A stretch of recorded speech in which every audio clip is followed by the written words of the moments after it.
Okay, I started back. Information Man is here. Okay, Information Man is here. Information Man. Okay, I started back. Information Man is here. Okay, Information Man. Thank you. Thank you for coming, Information Man. We're waiting on everybody else because there's some technical difficulties here. We're waiting on Sister Shirley. I sent her a link. I'm gonna check your email right there. I'm on, but I only see me. Are you? Yeah, I saw you. Mark said, I think Mark is going into the wrong hangout because he said he can only see himself. I think he's clicking on the old ones. At least he's clicking on them. Okay, Shirley's here. Okay, can you hear me? Yes, ma'am. Oh my God, thank God. Hear your voice. All right. I changed browsers. I don't know if that made a difference, but I had a Chrome, which is Google browser, and I just decided to switch to Safari. I know it wasn't working on Firefox, but okay. We got Kenneth Wright. Thank you, brother, for coming through. Got Avon May. Thank you. I think Kenneth Wright is supposed to be from Dominguez High School, Shirley. All right, Kev. Where's up? I think he told me that before. Yeah.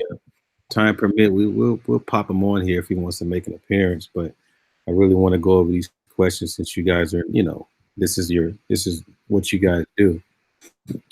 But we're supposed to have BMT here, Mr. Research. So have you called Research up? Yeah, I sent him links and everything, but I don't know what's up. And I just sent him a new one too.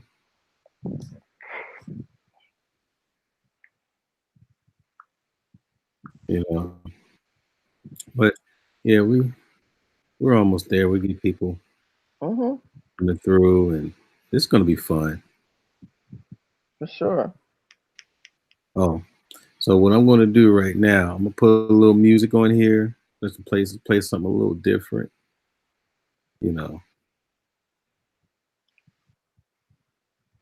Okay, here we go. Throw this one in.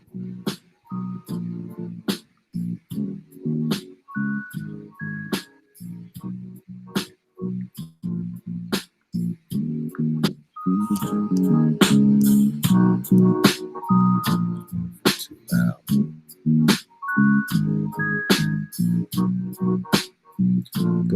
Put the one in the chat if you can hear it.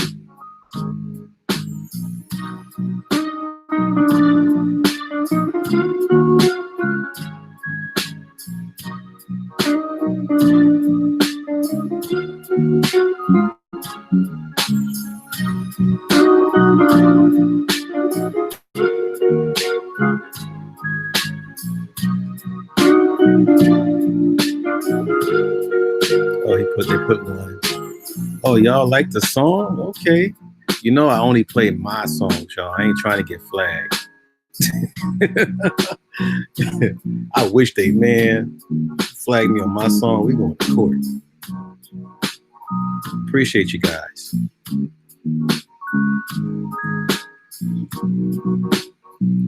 Yeah, please hit that like button on the left. If you're the opposing party, just sit back and just relax.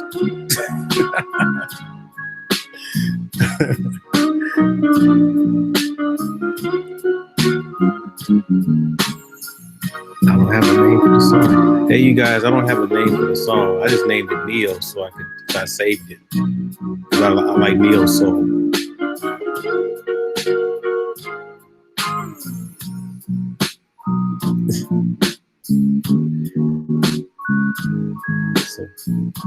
Okay.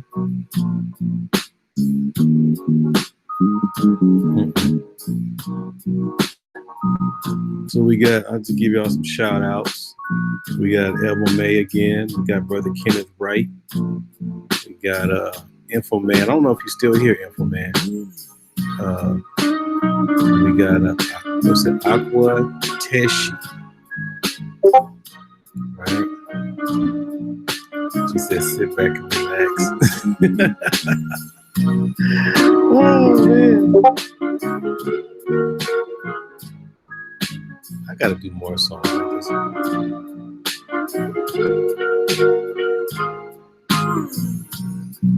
Yeah. I said, but you know, you didn't respond.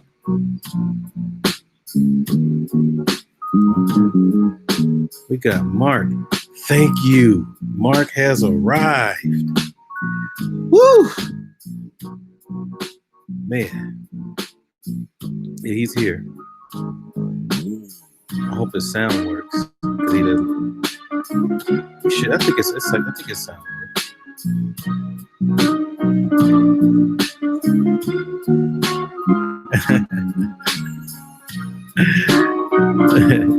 It says pronounced Aqua Tishi. Okay. Okay, appreciate the clarity, fam.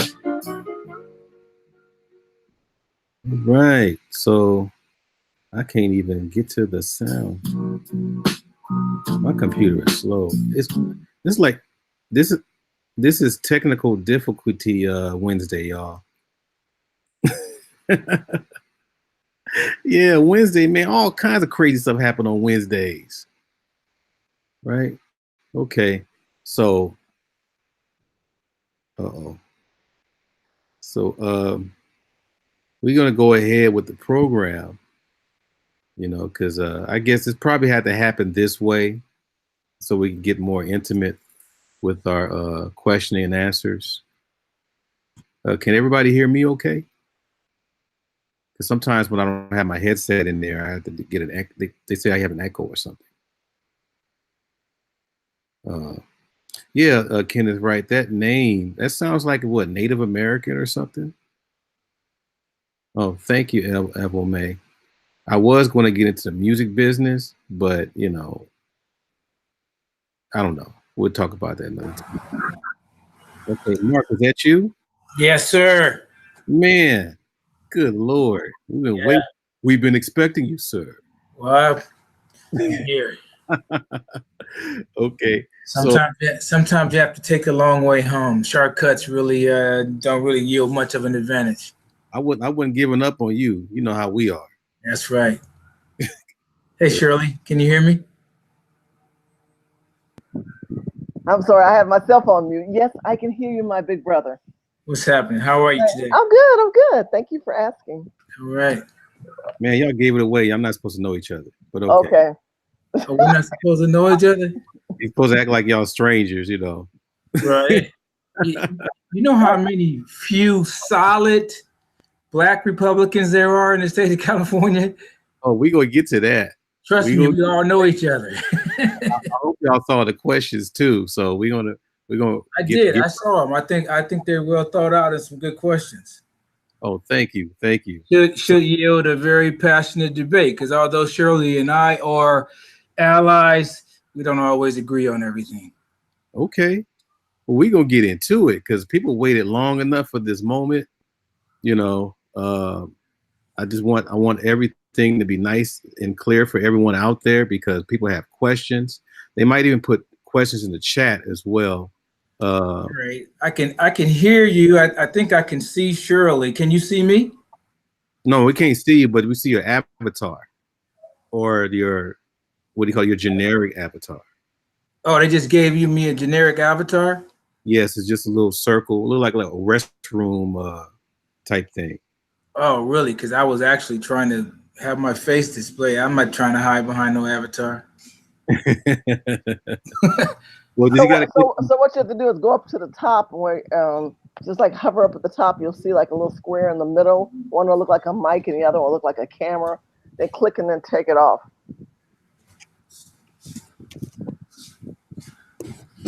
Since I have my headset free, you guys hear me better? Oh yeah. Yeah, that's way better. Yeah. Okay, I, I sound like it was a tunnel, and I was in a hey, tunnel. Art, I didn't know if you're going to have any more conservatives because I know Margaret was going to get through. I text my friend Candace. I sent her a link. Oh, She's also sure. Yeah, send she's her the also an link. actor. Yeah, I sent her a link. So if she Send her the comes, I link. don't And know, but at least I got some other person for you. yeah, please send her the link. And we want to be able to just have this, just a nice little informative discussion, so people can start, thinking things through, so we'll be able to have, just nice conversation. Even if you are opposing, at least you'll be able to learn something that you didn't know before the discussion, right? You should be able to So see me now, right? yes, we can see you, Mr. Young Dude. Yeah, right. I like to hear. Right. uh, just, Young in just spirit. just to let people know, this brother right here, really showed me that you can be a down brother and still be Republican or conservative. So ever since I met Mark, I'm like, okay, I look at everybody pretty much even kill rather than just trying to, you know, put people in a box. So I appreciate Brother Mark Isles for, you know, yeah. So, but here we're going to get into introductions. All right. So first of all, introduce yourselves and tell us what you do. Who Ladies wants to go first. first? Go ahead, Shirley. Miss Shirley. I'm She so must. sorry. I'm trying to share the site as well as I'm doing a lot of technical things behind the scene. Good evening, Okay. everyone. My name is Shirley Hussar. I'm the CEO of Urban Game Changers, where we go into urban communities and we hold elected officials accountable, as well as ourselves. As you know, we are in a crisis in this country, especially in California. We're down to 6% blacks. There are no blacks in California like there used to be. We have a massive problem with illegal immigration and immigration. And I'm just here to talk about how, as a black community, how we need to be awakened. Many of us are still not awoke, and we may have different political viewpoints, but we hopefully all agree that that we need to look at ourselves and ourselves first, as other cultures have come here and they have segregated ourselves and they have not assembled as much as we have into the American culture. So I'm just happy to be here. I'm very grateful for Mr. Art having me on. Me and Mark are good friends. I'm not going to leave that as that, but I I just love this country. I love America, and I do love my people. I'm a native. I'm an ADOS. I'm an African American descendant of slave. I can trace my ancestors back to 1810. I've done my DNA. I've done my genealogy, and so I'm very conscious of who and what I am as far as a person in this country. All right. Okay. Well said. Brother Mark. My name is Mark Anthony Isles. I'm a Republican, longtime Angelino, born and raised here. I've run for office under the Republican banner twice within the inner city. Served on two national, served as a delegate to two national conventions, the one held in San Diego and then the following one in New York. I've represented the state of California before the international community in Japan as a part of a early 90s delegation that was sent to Japan to foster better business and political relationships between our countries. And I'd like to take credit for laying the foundation for where we are today in that process. Very healthy relationship ongoing, which did not exist in the early 90s. So I've been around for a while. Yes, sir. Yes, sir. There was a question from Brother Kenneth Wright. He wanted to know if what party do you affiliate yourself with, Republican or Democrat? I'm a Republican, proud to say Well, it. Shirley too. I'm a Republican, a surrogate, and a delegate for Donald J. Trump for Okay. 2016, and I love my president and I love my country. Okay. So you skipped over two of my questions, but that's fine. We're moving right along. Okay. So describe your position or roles in the party now. What's going on today? Who are you addressing? Anyone that wants to tackle it. Are you a delegate now, or do you work for a I congressperson was an or? I was an RNC delegate for 2016. I'm not a delegate anymore for either. state or national. I am still partly a surrogate for Trump. I still get their emails. I'm updated about what goes on in the White House. So I'm technically kind of on and off the books as far as a surrogate for the president. I speak highly of him. I believe in what we're doing for this country is much different than has been done in the past. So if you want to say that, my primary focus is real estate. I'm a real estate developer. I'm developing here and in Texas. I am a licensed realtor for 20 years in California. I'm a real estate developer because I went to USC Financial Real Estate Development. As far as my role as a Republican, I am a conservative Republican. And that means I believe in fiscal responsibility. I believe in entrepreneurship and not so much government imposing. We do believe in government, but limited government, not so much like the Democrat that wants to continue to impose all these programs. I think the Lyndon B. Johnson African-American family has devastated Black communities. And if you understand what Lyndon B. Johnson's notions and programs were about, he's done a great job because now we as a whole, as a country, are a disarray. So my goal as a supporter of the president and as an activist for my own people is that we wake up to the true realness of we were the ones that cooked and cleaned and built stores and did markets, and that energy still lives within us. It just needs to be awakened. Okay, Brother Mark. Well, I am a longtime Republican. I support the two-party system. I believe that the two-party system works. My message is a message of balance, and nowhere in America are we further out of balance than among people of color, not just Black people, but Latins, Asians, and other non-traditional Republicans.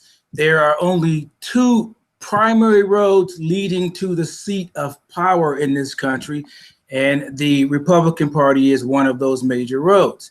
So I believe that it's time for all of us, Blacks, Latinos, Jews, all non-traditional Republicans, to be fully vested in the American political system. And that means having active, respectful members on both sides of the aisle. And I think that the absence of that balance is the foundation of all the problems that exist in America, not just in the Black community, but in America. America is completely out of balance. And that is the reason why we elected President Trump, because we're fed up with the status quo. And I am very pleased with what our president has done. He's done everything that I have elected. He's satisfied my vote. I will be voting for him again next round. I think the Republican Party is poised for true, meaningful reform, meaning that those of us that in California that followed Brooks Firestone ascension, we lost here in California by a very small margin. I think we will soon get another opportunity to pull the California Republican Party back into relevancy. Okay, so do you prefer to be around primarily conservative or Republican circles, Shirley? And what do you mean? I prefer to be around intellectual circles. Does that make sense to you? I think the challenge I have is you can have both circles where a bunch of idiots are on the board.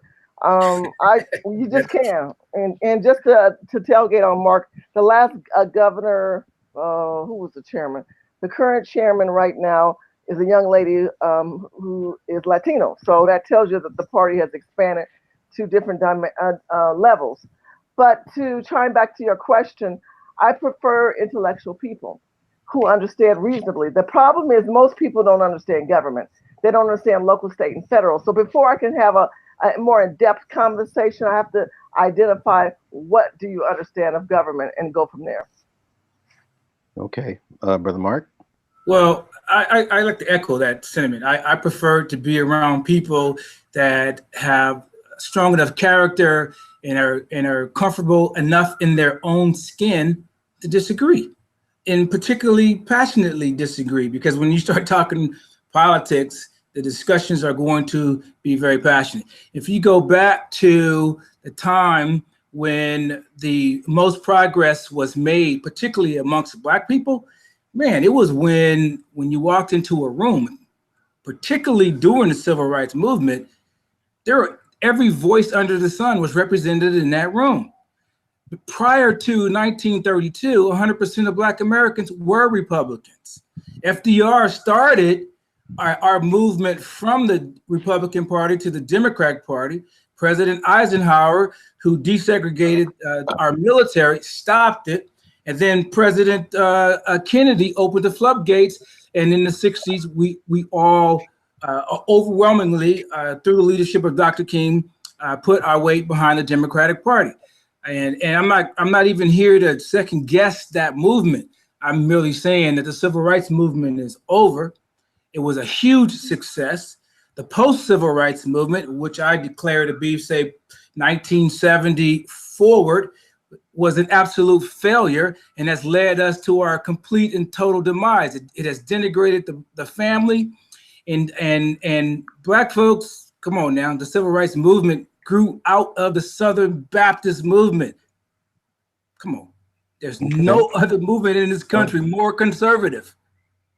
None other. Okay. So we are a polarized country, and we are a community that's living on that river that runs straight through the Nile, and we do not have an accurate view of ourselves.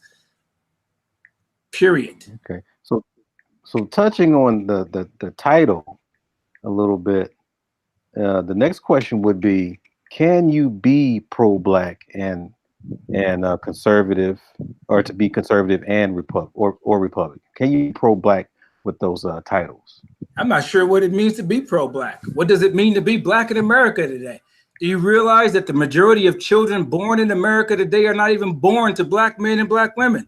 They are born to men and women of mixed race. The majority of children of color are not even born to Black men and Black women. So what does it mean to be Black today? I don't even, I'm an individual, my skin color is Black. I respect my heritage. I love my heritage, but everything that I associate being Black with, the food, the healthy food, the art, the music, it's all mainstream America today. Every bit of it. So the fact of the matter is that whether we want to embrace miscegenation and acculturation, that is a path that we're on. And frankly, I support that path. I think that is the path to America's problems, and certainly the path to most problems that we consider to be quote unquote Black problems, which, again, I don't even know. If you brought 100 people of color into a room and asked them what it meant to be Black, you'll probably get 200 different answers. Okay. Sister Shirley? So if you use the word Black, you can say Black, Negro, African American, and pick any one of those words, colored. We've been tagged and named several things over the decades. Since 1619, the War Dutchman brought 20 Africans here as commoditized good trades and service. So what is Black today? It depends. If you're African American descendants of slaves, such as myself, my grandmother was half white. But if you look at me, you wouldn't see my grandmother. So there might have been a time in my genealogy where there was more light, and then they married a dark, and then it went dark again, and it went light again. So it can happen with me. So it just depends on how you look at it. I look at it as far as the culture. Let's look at Black American culture. Not the Camilla wannabe Black hairs. I'm not talking about people like who claims to be Black or African American. I'm talking about someone that can relate to the 60s, can relate to the 50s and the 40s, that can talk about Jim Crow, that can talk about social Darwinism, that can talk about the emancipation, that they've got family members that they can trace back genealogy connected. That is the culture, how we eat, the fact that our high blood pressure and our salt, most of the time, because we came from farmers. Our family were farmers. So the way we eat in our diet, or our inheritance of recipes, is based on heavy meals, so that when we get older, that weight still stay was on us because we were working in the fields. So a lot of people don't realize that our culture centered around how American utilized this culture that they created. We are more connected to a white America than we are to Mexicans and Latinos and Asians and all these other people that they all want to compare us to. When you think of African Americans, you have colonist blood in you, and you have African blood in you. That is an African American. That's the black that I connect to. So, can I be both? Absolutely. That, you're talking about a political philosophy or how you look at a society and how it should be ran as far as Americans' infrastructure when it comes to, how do I look at my policies that affect my life and my children and my friends. When it comes to Black culture, I make sure that myself and my children constantly stay in tune with the real ground, because we live in a country that, like I told you, it's so desegregated, especially in California, with this movement of immigration and illegal immigration, which causes people to come here proudly of their culture, but because we were stripped because of slavery and American history so tainted on not exploiting the African American aspirations and contributions, there's where you have a difference. So yeah, that's where I feel. Okay. So the next question, because we'll keep it moving. Now I know you remember the whole Brexit thing where everybody was wearing a lot of MAGA hats and taking pictures at the White House and and just large numbers. I mean, young Black conservatives and Republicans, right? Um, I wanted to find out from you guys, are there any Black Republican or conservative circles that you frequent, and if so, how can you expand on that? How does that go? Can anybody hear me? Yes. Hey, what's going on? My name is Derek. Just one second. Um, before you guys answer the question, we're going to introduce the young brother that just came on the panel. What is your name, sir? My name's Derek Gradenigo. I'm out in Texas in Fort Lauderdale, Florida. I am. I've done a lot of work over the last year and a half with Charlie Kirk and Candace Owens. So it's ironic that I chime in right at the beginning of that question you just asked.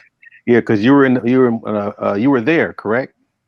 Yeah, I believe they've had 3 events. One, I believe, LA, DC, and one in Dallas, and I believe the next one will be in Chicago. Okay. So if you can, would you be able to fall back until we get to you on this particular question? Because I think you'd probably be able to sum it up better. Is that okay with you? Yeah, that's straight. Okay. So I'm going to go up over the question again. Is are there any Black Republican or conservative circles that you frequent? And if so, would you be able to expand? Because some people are not knowing, how that works, especially from the outside. So Shirley, would you like to tackle this one first? Oh, sorry about that. Yeah, sure. I was like doing something else. I've been a Republican all my life. So that goes back to when I was 18 and I was able to vote. So I've been involved with the Republican Party for a long time. I go back to 1996. That was before half these people were born on this call. I go back to working on 4 presidencies, senators, congressional leaders, congressmen. And I can't speak for Mark, but I can tell you Mark's probably got a resume that'll blow a lot of people away as well. So in saying that, fast forward to this new generation, there's 2 types. There's that turncoat Democrat who now become a Republican, and then there's these old school Republicans like myself. So when you talk about circles, the circles that we hang around are usually, if we do hang out together, for me, I hang around my Urban Game Changer team. I hang around, maybe talk to some of the Frederick Douglass people when I fly back and forth to DC. So as far as circles to hang around, there's not too many conservative Black organizations. So I will be corrected if needed to be, but I think I'm going to be on point with this. Charlie Kirk Turning Point USA is a more newer, younger college group that is controlled and ran by a white organization that has Black young activists underneath it. It's not a Black organization, it's not Black owned. It is a white organization with heads of white people who conduct and basically create opportunities for young people to go into college and talk about what's going on. My understanding recently is that Candace Owens is no longer with them, Brandon Tatum's no longer with them, and the Latino girl's no longer with them. As well as apparently there's some white supremacist issues with their leaders in Nevada and other parts of the country. So in saying all that, they've had some great moments where they've gone out there, They've brought a lot of young people to gather and being able to meet with the president and take the picture with the president. The organizational circles that I hang around are more focused on legislation. We're more focused on the Black family and economic empowerment. We are also ran by Black people and owned by Black people. So it's a little bit different when you have the dynamics of your own people controlling and running and setting a foundation for your voice. Yeah, that's where I'm at. Okay, Mr. Mark Isles. I have always been active in the Republican Party, and since I've been a Republican since 1985, and since that time, I have frequented groups from center to right, and not primarily African American, because again, I came into the party at a time when the African American involvement was at a low, wasn't very high. So I have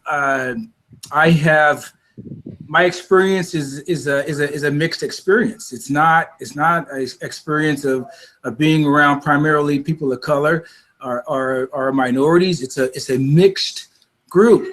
The group of center to right thinkers that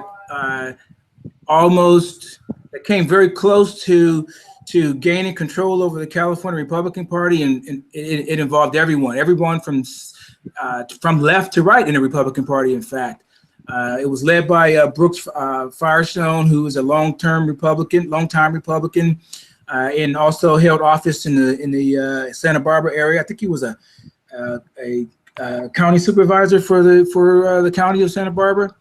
So I have frequented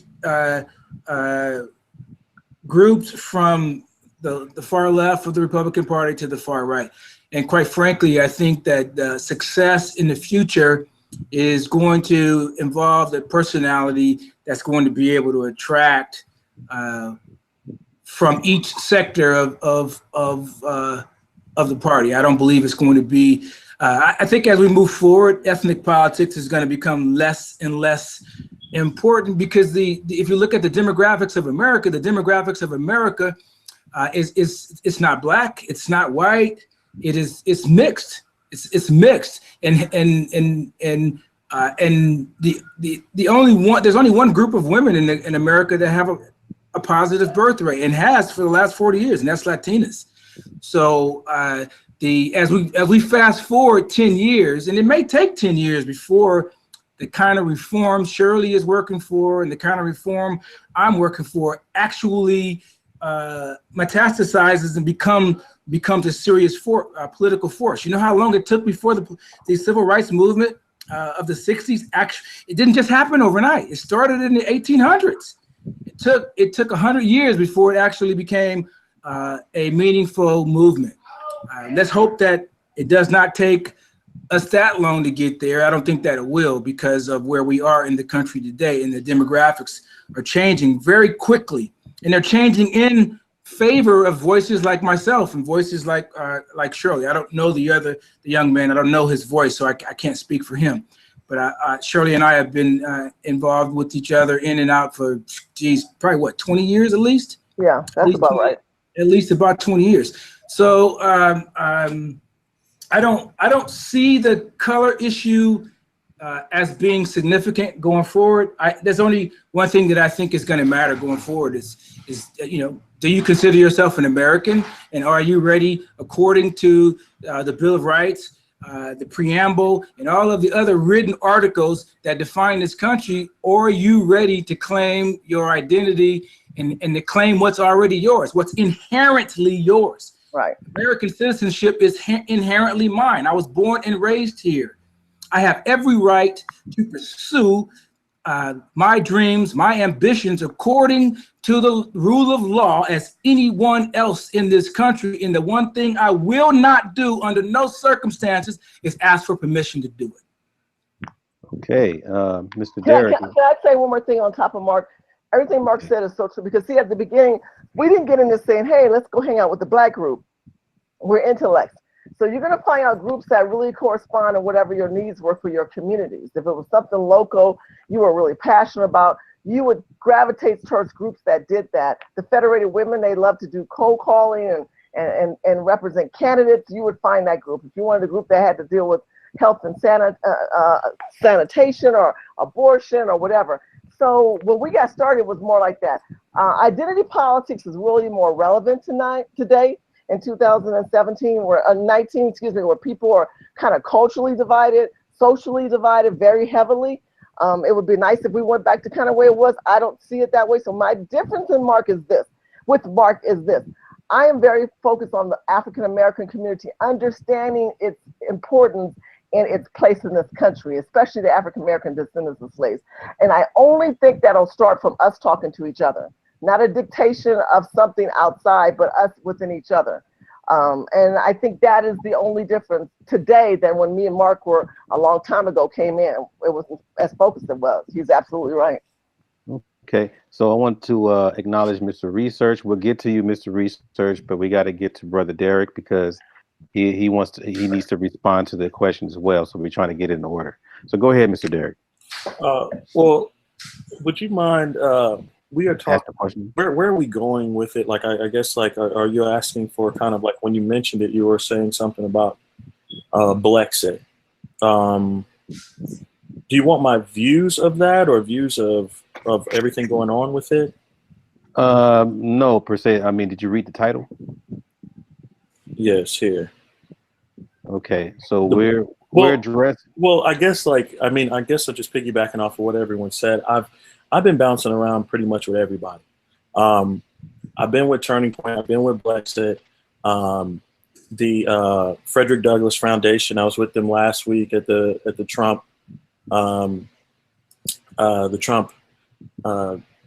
victory thing or whatever for the United States. Where I'm coming from now is, listen, I heard Miss Shirley give a great thing talking about there's two sides, talking about the turncoat Democrat and then the person who's been in it forever.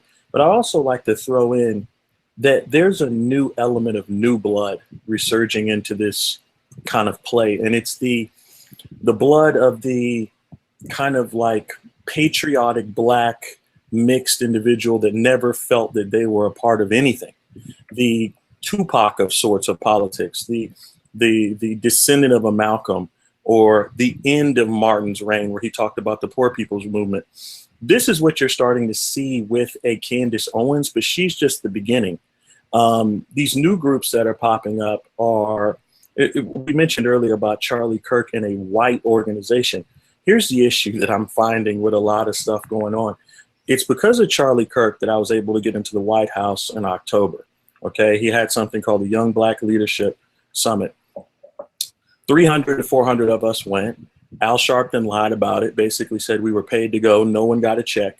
We showed up there, got into the White House. Now, I find that we as a black community tend to think of things like, well, white man got us in, this, that, or the other, blah, blah.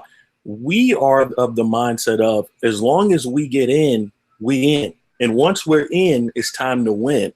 Now, here's the reality. We're looking at a lot of people here. So the young blood here is looking at people and we're saying, okay, you guys have been in Congress. Some of you African-American gentlemen have been in Congress, been working on these races 10, 20 plus years, and you're losing.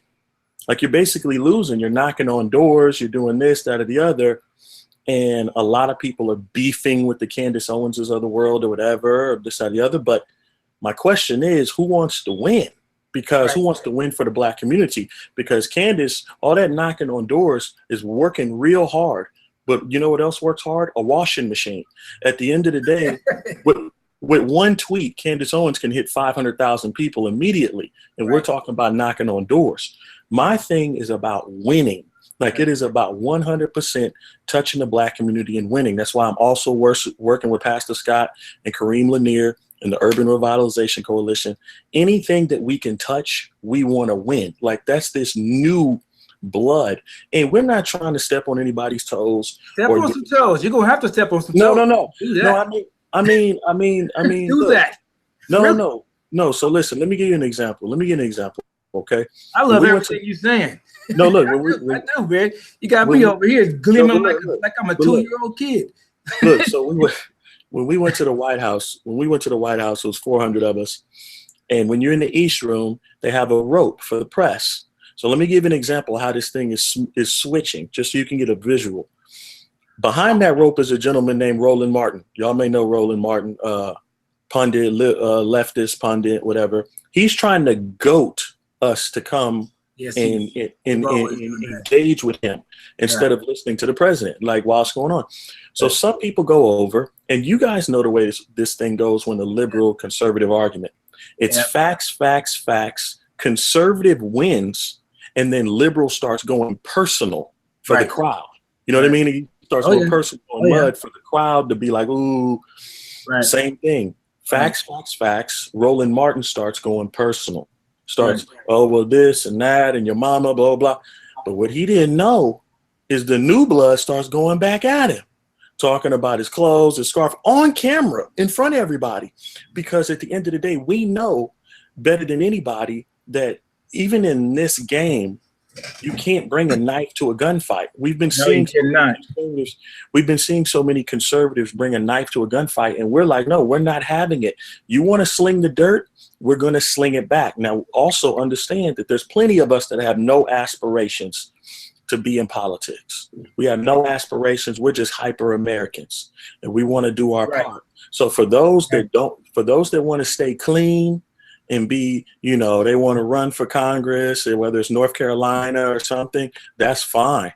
But we're more of the underground characters who are going to say how it is. We're going to tell it how it is. And if it's time to sling mud with Roland Martin, Angela Rye, or any of the rest of them, it's going to get it on. Yeah, it's going to be popping. It's the thing that a lot of people we always witness, that I have a little bit of a problem with, for instance, the Candace Owenses. I hear a lot of people micromanaging every word this woman says. Here's the thing, y'all. This is what's so funny. Like, we as Black people have to start learning to take what we want from some people and not treat everybody like they're the Queen of England. We can let white folks say all kinds of stuff, right? We could let Donald Trump, he could come through and say Lil Marco, Ted Cruz's dad shot JFK, all this stuff, and we take the good stuff from him and lead a basket. But if Candace says one thing wrong, all of a sudden it's like, oh, this chick don't need to be leading nothing in the Black community, blah, blah. My thing is this. Do not come to me talking about Candace Owens needs to move around until you got somebody to replace her with. See, because I'm trying to win. And Brother Derek, winning right now, Brother Derek, I need you to wrap it up because we want to be able to go around with the questions. But because this is dessert that you're giving a dessert. Okay. So I want you to be able to save some dessert for later because we're going to go into that. So just wrap it up like quickly so we can move it. No, I'm wrapped up. You got it. You got it. I'm wrapped up. All I wanted to say was, we as the Black community have to stop. And again, there's a lot of programming that's happened in our past to where part of it, we don't even know we eating our own, but we eating our own. And my thing is this. I want to win. So unless you are coming with something else, do not tell me about no beef with nobody in the Black community that's a conservative, because we got a lot of Black conservatives all of a sudden beefing with each other. Like, I don't want to hear about no beef. I don't want to hear about no nothing unless you have a remedy, period. Because at the end of the day, if you don't have a remedy, we all going down. Okay. Right. So I hope you didn't answer the questions coming forward, but we'll see. That's why I should have just kidded. But I appreciate your contribution to this panel, brother. I really appreciate you. Brother Research, did you remember actually at the what we were going around asking, are there any Black or Black Republican or conservative circles that you frequent, and if so, how is that done? Absolutely. So I'll answer the question, but first I think it's fair to say to the chat room and those people who will watch a little bit of quick 30-second background on who I am. Sorry I can't show my face. I'm laying down. I just finished work and I'm tired. So I am Mr. Research. Been on YouTube since 2007. I've seen people come and go.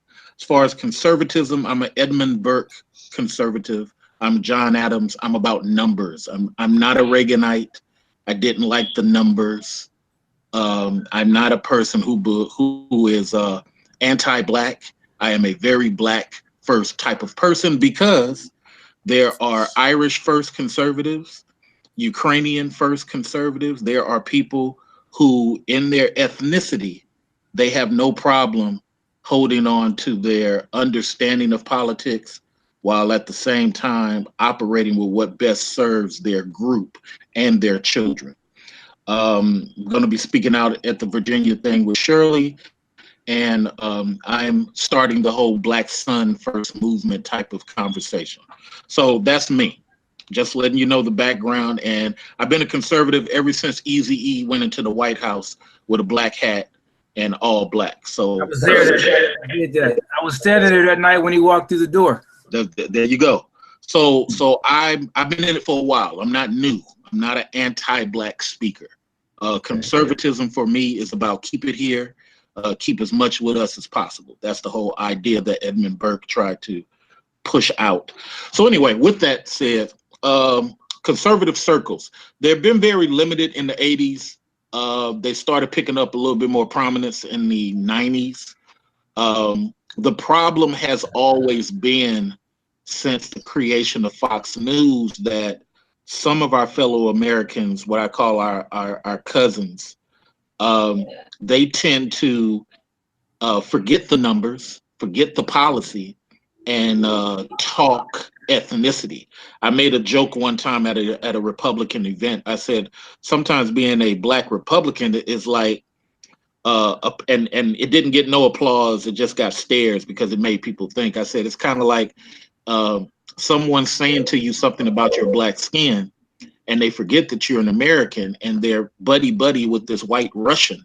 And then the white Russian puts a knife to their neck. And then all of a sudden they turn to the black American and say, please help me.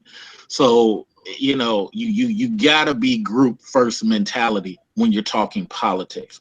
Not a fan of Democrats, only because it's just too flippy floppy. It's not consistent, and it's just terrible. So that's the way I answer your question, is that unfortunately what's been happening since a lot of new people have risen, you've had people, which what happened with Rebel TV or Rebel Blaze TV, you have people who are not truly from America, Canada, Britain, other parts of Europe, coming over and using their black skin to pretend like they're black Americans. And then in essence, talk what I consider anti-black. And I'll end on this note. I was saying to somebody was asking me, what is anti-black? I said, you know, in the FBI data, it says arrested. Black people are arrested at a higher rate. It doesn't say commit. But you'll have people trying to appeal to an anti-black or anti-ADO narrative.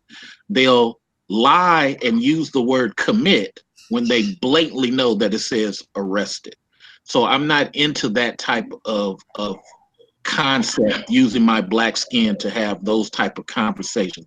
I want black sons to win, and then I want black daughters to win, and therefore I'm a bit black ADO at first. Thank you. Okay. So just to remind people, we have Brother Derek, Brother Mark, Brother Mr. Research, and Sister Shirley on the panel. They're giving us their undivided attention for us and informing us of things that I feel that's not said enough without having it obstructed. Okay, I really appreciate them being here. We're going to swing it to Mark. Yes, sir. Now, are there? Let me see where we're at. So does your politics interfere with your interaction amongst black people in the community? No, not at all. I mean, I love going to my barbershop. I'm here in Los Angeles, and my barbershop in Los Angeles is In Effect. You may have remembered it was recently in the news for the wrong reasons, but that is not an atypical situation for In Effect. And we have been, and it's primarily, you know, it's 99% black. All the barbers are black. And we routinely have passionate conversations about politics, about religion, about the Black community.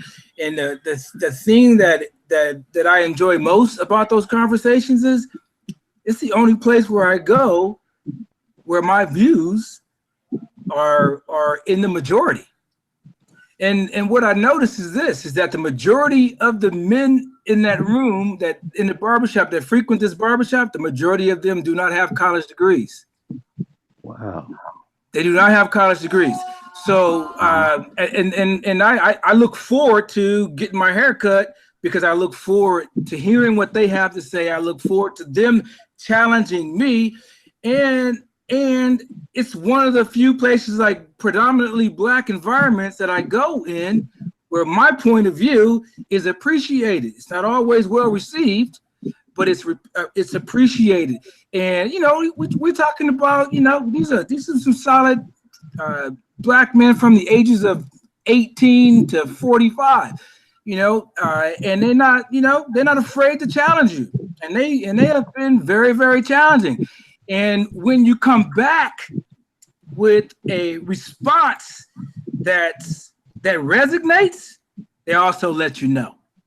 You know, and so I have never shied away from sharing my point of view, regardless of what the environment is. Frankly, the environment where I am least appreciated is liberal whites. Mm-hmm. Liberal whites are the most condescending group that I've ever encountered. And the thing about it is not that they're condescending that disturbs me. Is that they don't even understand that their comments are condescending.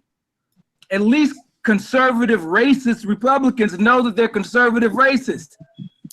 I got no love for Steve Bannon or his point of view or anyone that follows him. My approach in the Republican Party is to get in their faces and defeat them. I have no intentions of ever embracing them, and I'm never going to be quiet about it. I never have been. But I appreciate the Steve Bannons of the world much more than I appreciate white liberals, because at least Steve Bannon will just straight out tell me he don't like me and he ain't got no love for me in no uncertain terms, rather than pat me on the back twice and saying I'm your friend. Mm. Wow, brother Mark, I would love for you to expand on that a little later with the liberal whites, because I definitely want to hear everyone's point of view on that, because we don't get to hear that too being addressed. Yep. So please try to if I forget, please remind me towards the end. Sure. So you just added another question on the list. I would like to welcome our great esteemed Afro Synergy. I mean, he needs no introduction, but wow, I'm very honored that he would be here on my panel. I would if you may, Mr. Afro Synergy, can you give us a brief introduction of what you do and who you are, so people can be more familiar that's out there that haven't seen you? Okay, well, hey, thanks a lot. I'm sorry I'm joining late, but I just got the message, was doing some things around here. So, but anyway, Afro Synergy News, I've been around in social media for quite some time. I'm out on YouTube. I'm also out on Facebook, Afro Synergy News. I deal with local issues that pertains to African American people here in the United States, as well as African Black people in the diaspora as a whole around the world. So I deal with geopolitics also. I'm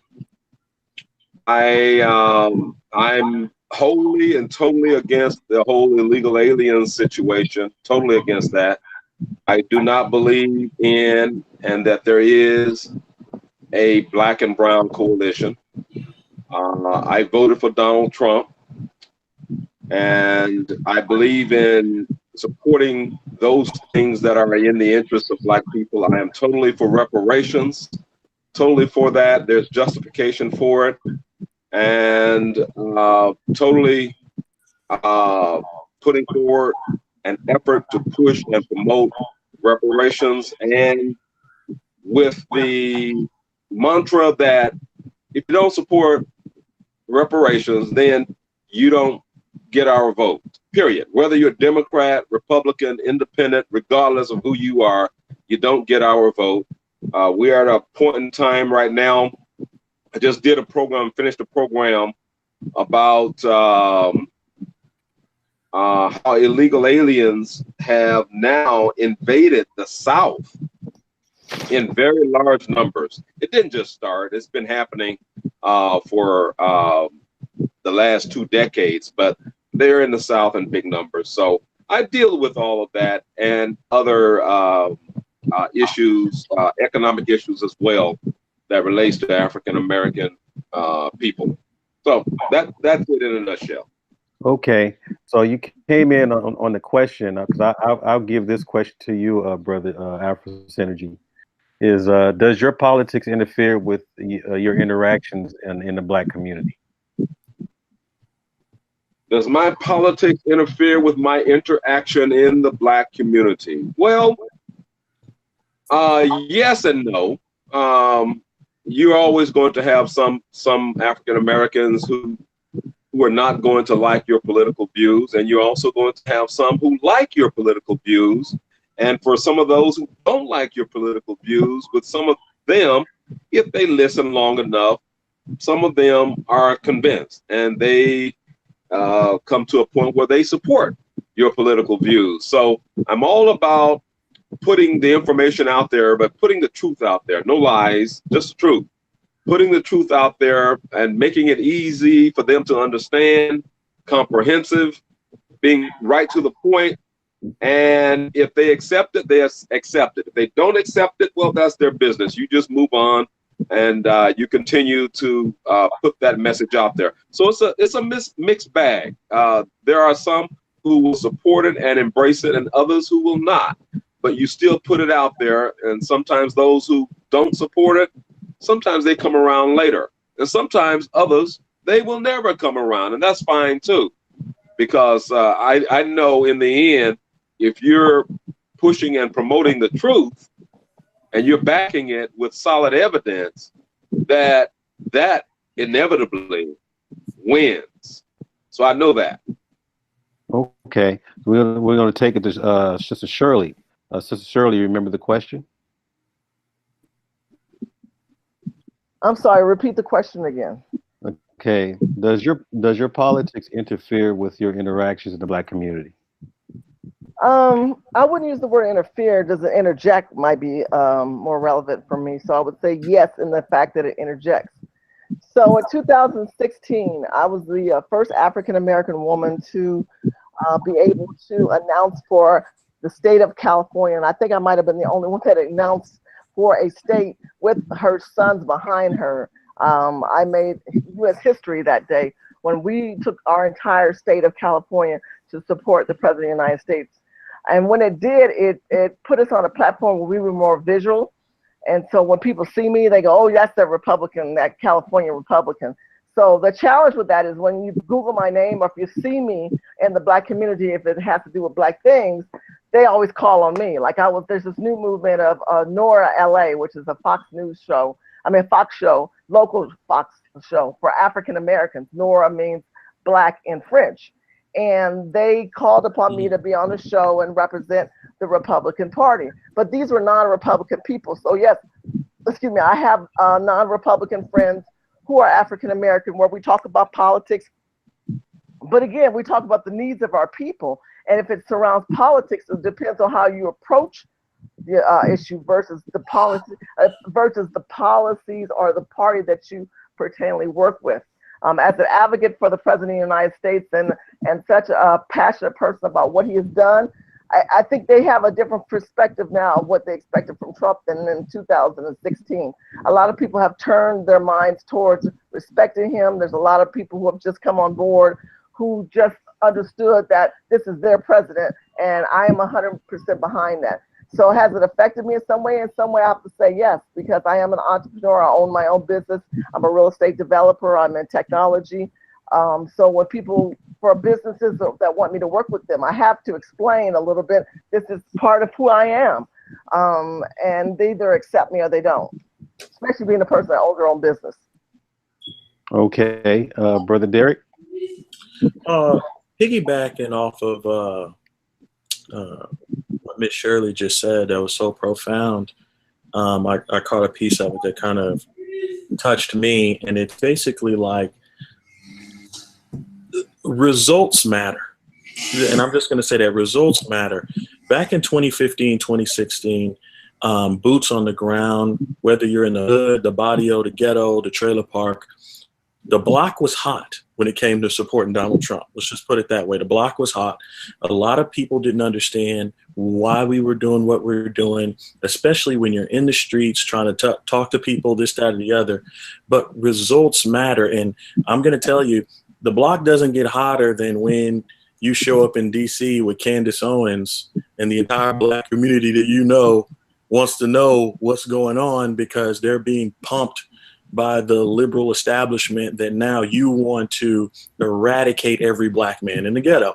So one thing I could tell you is that it did affect me in my interactions because simply I was getting death threats like every morning in my inbox, finding out that, you know, I was supporting Trump.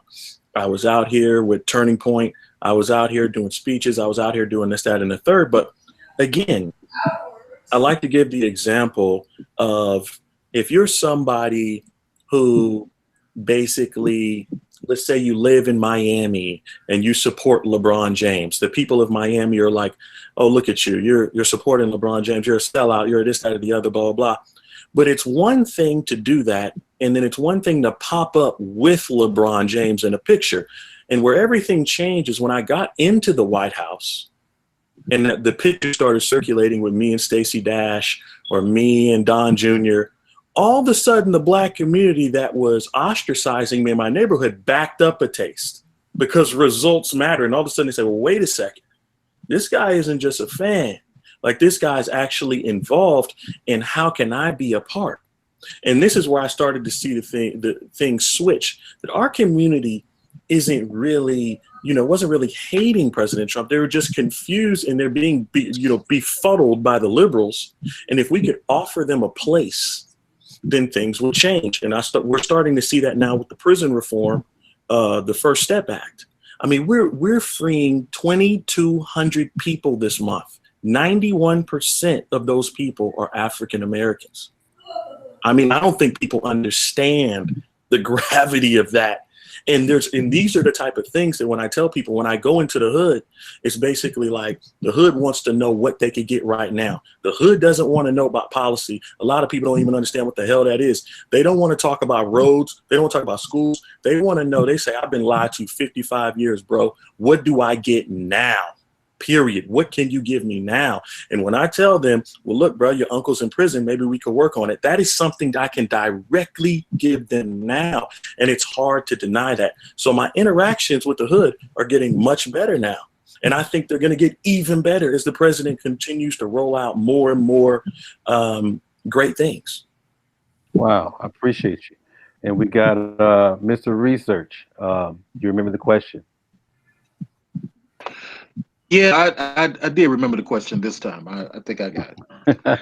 So I never lost my thing with the hood because I've always been from the hood. I just elevated. Partially being an honor student, being able to hold conversations with different ethnicities, in addition to where I grew up, 2 blocks away from where the Black Panthers were created. I got to interact with a lot of different people on different levels. So with that said, I never lost mine. People would always say to me, hey, Mr. Research, you're different than these other Republicans. And I would tell them that's because conservatism has nothing to do with Republicans. It's two totally different things. Yeah. But the anti-Blacks don't know that. And the anti-Blacks spend a lot of time confusing that issue. And so what I try to say to guys is Republicans are a group. Conservatism is a way of governance. And you have to understand that. And if not, just go read the guy who created conservatism. And if you don't like that, go read one of John Adams' books. Some people that I run into are Reaganites. And because they're Reaganites, they give an impression to the community as, oh wow, Mark Anthony. Mark Anthony. Got to hit yourself on mute, Mark. Okay. Some people in the black world, we see one element of Republican, and we generally assume that TV version is all there is, and we as conservatives have done a disservice to people. My last comment is I've never lost connection because my thing has always been trying to help. People see me even on YouTube. I had to school a couple of popular YouTubers on conservatism, things they didn't even know. And they say live, Mr. Research, I didn't know that because, I'm new to conservatism. And I'll say, well, don't listen to this guy over here as your Bible for conservatism. Go read the book, go read the guy who originated, or go read some other theories. Don't go off this one little thing. And my last point, I'm sorry. Well, that should have been my last point. But what Derek said is very, very key. Now is about it. It's about what we are doing for these people now. Like I said, I'm part of Black Sons movement. We got to do something for these black boys now. And if you are a person that's not into Trump or into Republicans or what have you, what I want you to do is take over your city council where you are. What I want you to do is take over your teachers union and put Art in charge so he can start bringing some real teachers in. But what we cannot do is sit up here and finger point at each other, which is what I see some anti-black people do. They use their black faces to get on and critique black people 24/7. And the Pakistanis are going to be taking over soon, and we don't have time for that. Okay. So since we have a nice variety of panelists here, now we got to take it down to a 2-minute limit, so we can keep the flow. And because I want to leave room for other things besides my questions. I know a lot of you have a lot to share in addition to what you're saying now. So just keep that in mind. When you guys go towards the end of the 2-minute mark, I'll probably give you a 30-second warning just to help you wrap it up. I don't have any buzzer or any type of sound effects, but I'll do my best. Just for those people that are coming in, we have a great panel, and you guys can read the description at the bottom. But we have Afro Synergy, we have Derek, we have Mark, we have Mr. Research, and we have Shirley. So they're here to really give us all the information that they can have. They donate a lot of their time. So I appreciate everybody for being here in the chat and here on the panel. So we're going to go into this one right here. It's probably one of the most common questions, but usually I hear when this question is being asked, you usually have the opposing side throwing things in there where we can't understand what you're trying to say. So now it's just you. We don't have any interruptions. And the question is, and this is one of my special requests. If you can, without a compare and contrast of Democrats, all right, if possible, can you explain why a black person should consider being a Republican? Okay, so I'm gonna go with Afro Synergy. Well, some of you know that I'm an independent, but I would say the reason why some African Americans right now today should consider being a Republican, or at least supporting certain issues that are pertinent to Republicans. I don't really believe in the party thing. I really believe more in interests. What's in my interest? What's in the interest of African American people? So to bring it to the 2-minute mark here, what I look at is some of the things right now is this. At least with Donald Trump, you have someone who's in power, who's a member of the Republican Party, who is for law and order with regards to Section 8, subsection 1325 in regards to illegal aliens. That's good. And also he's brought it back around to where it was to a point when Lincoln was president, and that is a focus on humanity part. When he ran for president, he said, I don't want to start any more new wars. I don't want to be involved in regime changes. Those were good things. And those were things that were actually not even characteristic of the Republican Party to a large degree in the past, but they were good things. They were conservatively good things. So that's why I say it's more about interest. It's more about right and wrong than it is about party, because sometimes party can lead you down the wrong trail depending on who's leading you and who the major voice is within that party. But as long as you have a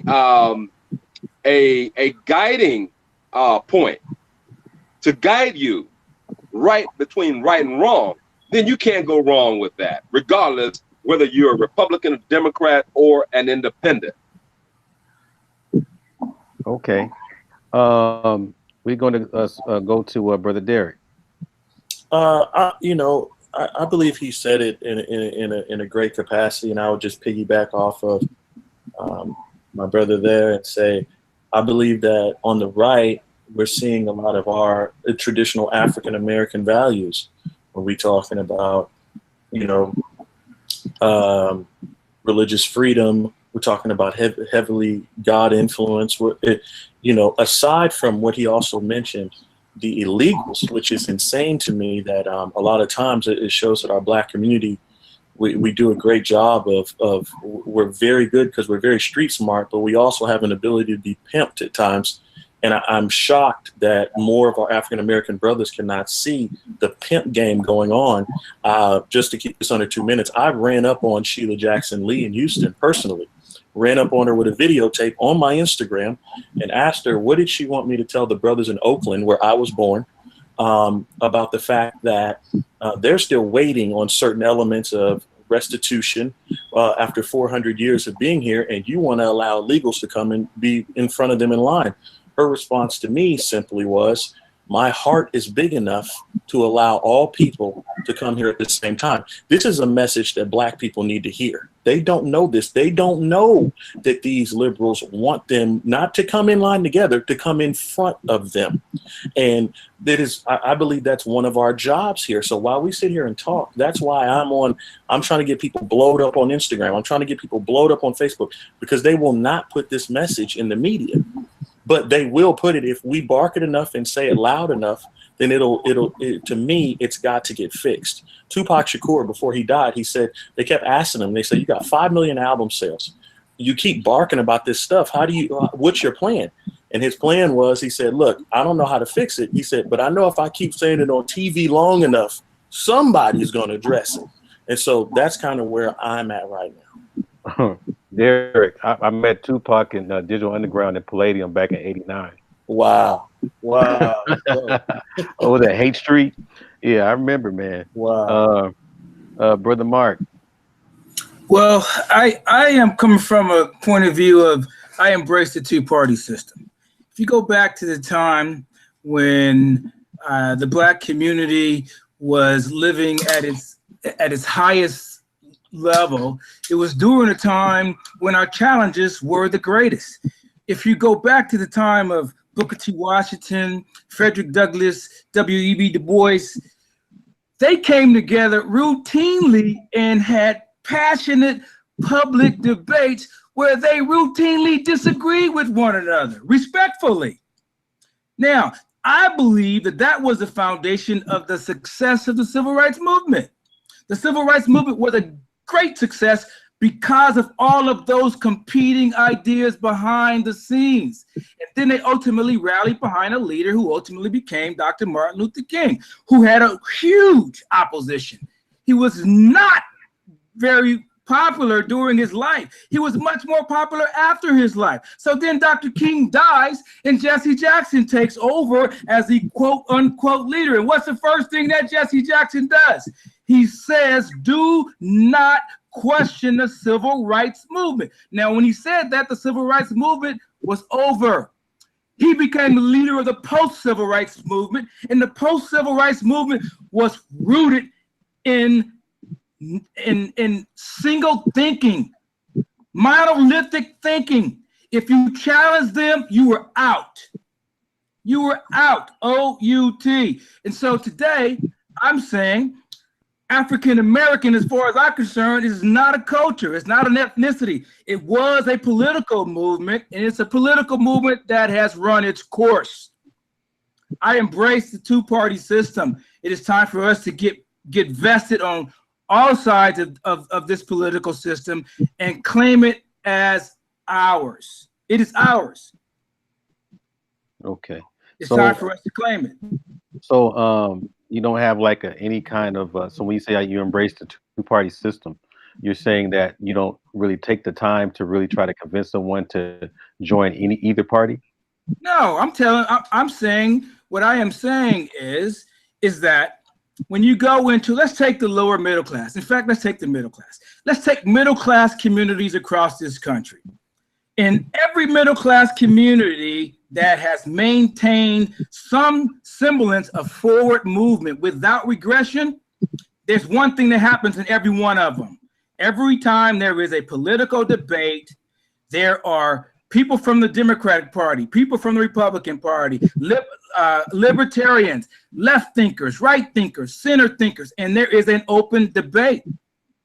When you go into those communities, whether it's a Black community, a Latino community, any community that is regressing, when you show up like I did when I ran for office in the inner city of Los Angeles, I was not even allowed to speak.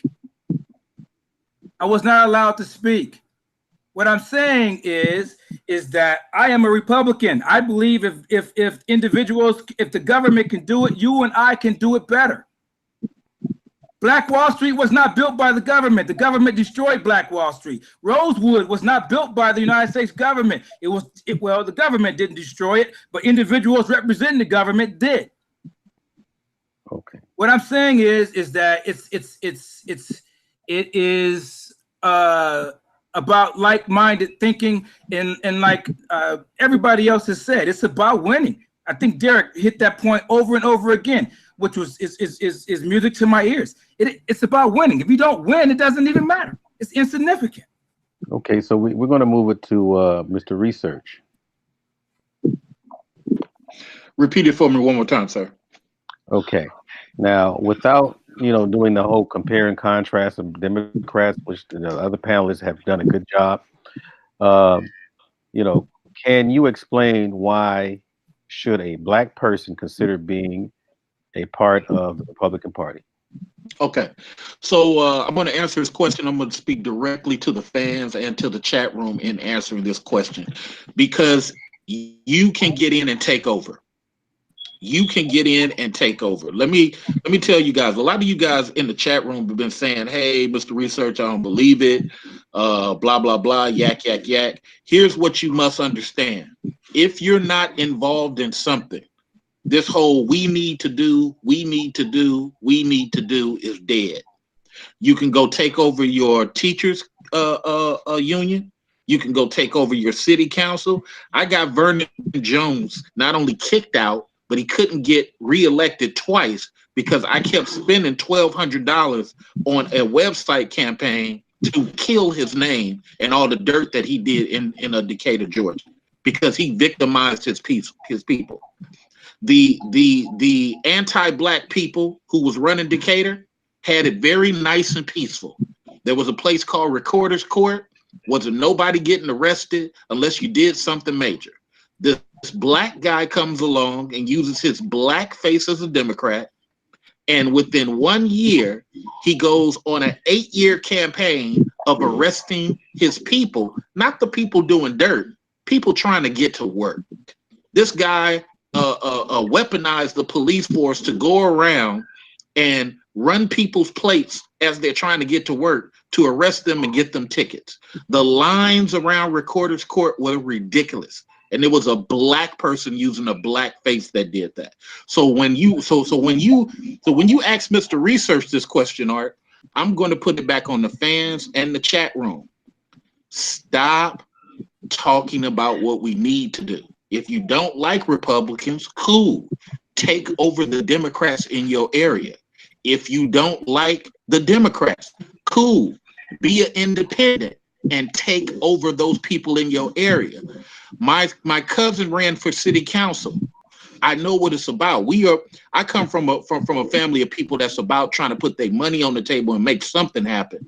But we cannot do that, chat room, if we stuck on just hearing people talk. Because then the other people who are sticking together, the Indians, Pakistanis, everybody else, they're going to make those moves. And then you're going to be complaining about Indian supremacy and Latin supremacy. Not because they're better than you. It's just they put their money on the table and made it happen. That's my 2 minutes. Okay. Sister Shirley? I'm here. Okay, you remember the question? Yes, I do. Okay. Free enterprise. I'm going to come from a different perspective.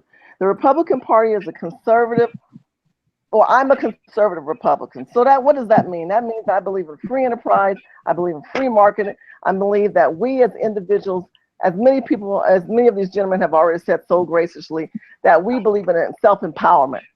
If you believe in self-empowerment, you need to be a Republican. If you want to impose upon government-imposed programs, and you're looking for a solutions to come out of the Democratic Party and Democrat elected officials, well, 40 years of that, you can tell that you've gotten nothing from it. So the blessed part about it is that people like me, and I can say Mark, I've just known research for a short time frame, but me and Mark have go back over 20 years. We laid the groundwork so that Trump could get into office. We've been out there fighting so many times, it's unbelievable. So when people come in saying, oh, we're so excited or we're not excited, I would say be excited for yourself. Take the fact that you have technology and you have social media and you have innovative ways of doing things through apps. You have innovative ways of doing things through setting up your own website, different drop shipping. There's a lot of ways where you do not have to depend upon so much of the system of what you used to, of brick and mortar. You can utilize free enterprise. And so that is why it's so important right now to be a Republican, so that you can understand local, state, and federal. A lot of people don't understand that. So when you understand your local, state, and federal, there's a sense of accountability. But that grassroots and that railroad track had to be laid first so that you could have a president like Donald J. Trump. Many of us who have been on this, who are in this thread right now, can tell you we've met many elected officials. Meeting them doesn't mean anything. It's the execution of the application of that presidency or that congressional Congress that's in office at that time. But what you're learning now is self-empowerment and free enterprise, because the people, because of the consciousness of online, that we are able to have these conversations to move forward rapidly through understanding the data that is true about what we are. The Republican Party was the first party to give the African Americans the right to vote. The Republican Party was the party that actually implemented reparations. When we go back to Reconstruction and the Freeman Bureau, we have to understand that the reconstruction of this country, when it came to Lincoln before his death in 1865, was established to reassess African American people after the war. So it didn't happen because when Lincoln died, everything changed. And then, of course, you know, we moved into the Jim Crow era. But if we were to think in the now, if we think in the now, look, if you have any ideas of what you want to do or become, you can utilize the principles of the Republican Party. If you do not vote for President Trump in 2020, you're going to revert backwards. You're going to revert backwards to a party that doesn't think Black first, that doesn't think American first. This party is really focusing on, meaning the Democrat Party, in line saying that you're going to get reparations, which you're not. The Democrat Party wants to instill a factor of more government programs and illegal immigrants and immigrants to have a forefront on the front line. This party is about establishing roots within our community and going back to what we originated back from, which is family values, which is God and country first. And that grassroots that were laid by conservatives and Black conservatives like myself, so that we can have the president that we have today. Okay, so just to remind people who we have on the panel, we have Afro Synergy, Derek, Mark, Mr. Research, and Shirley. Okay, and plus, I mean, is everybody okay with the time here? Or are we flowing, or it's worn out with this? Let's roll. Okay, here we go. You know, tighten them seatbelts, okay? All right. So, one of the popular sayings most of the time is that they try to say that the Republican Party is racist. Okay, I know you hear that. So that when you hear that, I mean, how do you think they came up with this? This observation. Was it something made up, or I mean, who was Afro Synergy? What's your take on that?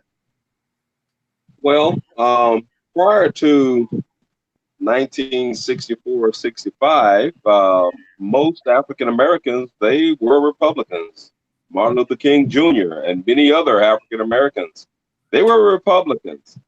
Now, but when you have certain leaders, and it goes back to my previous answer that I had to your question about the Republican Party and parties and all.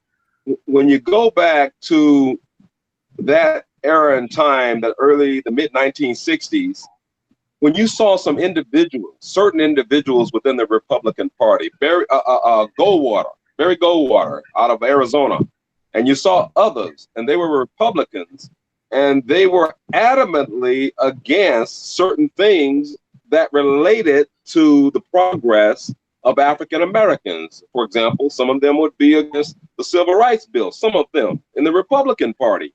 So when you saw that happen, and you saw John F. Kennedy, who put on a sympathetic face to African American causes and issues, and John F. Kennedy being a Democrat, then lots of African Americans started looking at that and saying, well, look, we're getting beaten down in the street. If you were a part of the marches, Martin Luther King Jr. and many, many others who were marching at that time and being beaten, if you were a part of that, you're saying, well, look, I have a Republican over here who's saying this, and I have a Democrat over here who's saying this. Now, that does not mean that all Republicans were saying what Barry Goldwater was saying. But Barry Goldwater was a big voice. He ran for president. He was in the national limelight, in other words. So when you see that, African American people are a very people who look at things. They see things through their eyes. They are a very vision focused people. So when they saw that, then that brought about a huge change where they gravitated towards John F. Kennedy, not because John F. Kennedy was a Democrat. Once again, going back to your interests, John F. Kennedy was channeling those things that were of greater interest to African Americans than a Republican who so happened to be Barry Goldwater. He was just one of them at that time. So therefore, you saw that big switch, and then you had the assassination of I'm gonna be very brief here. Then you had the assassination of Kennedy. Then you had LBJ in there, and I'll have these Negroes voting, these niggers voting a Democrat for the next 100 years. Okay, so when you have that, I say once again that further substantiates what I indicated, is that instead of looking at party, we as African American people, we must look at our interests, which means that we have to have an agenda, okay? An agenda that contains what we're all about, what our interests are.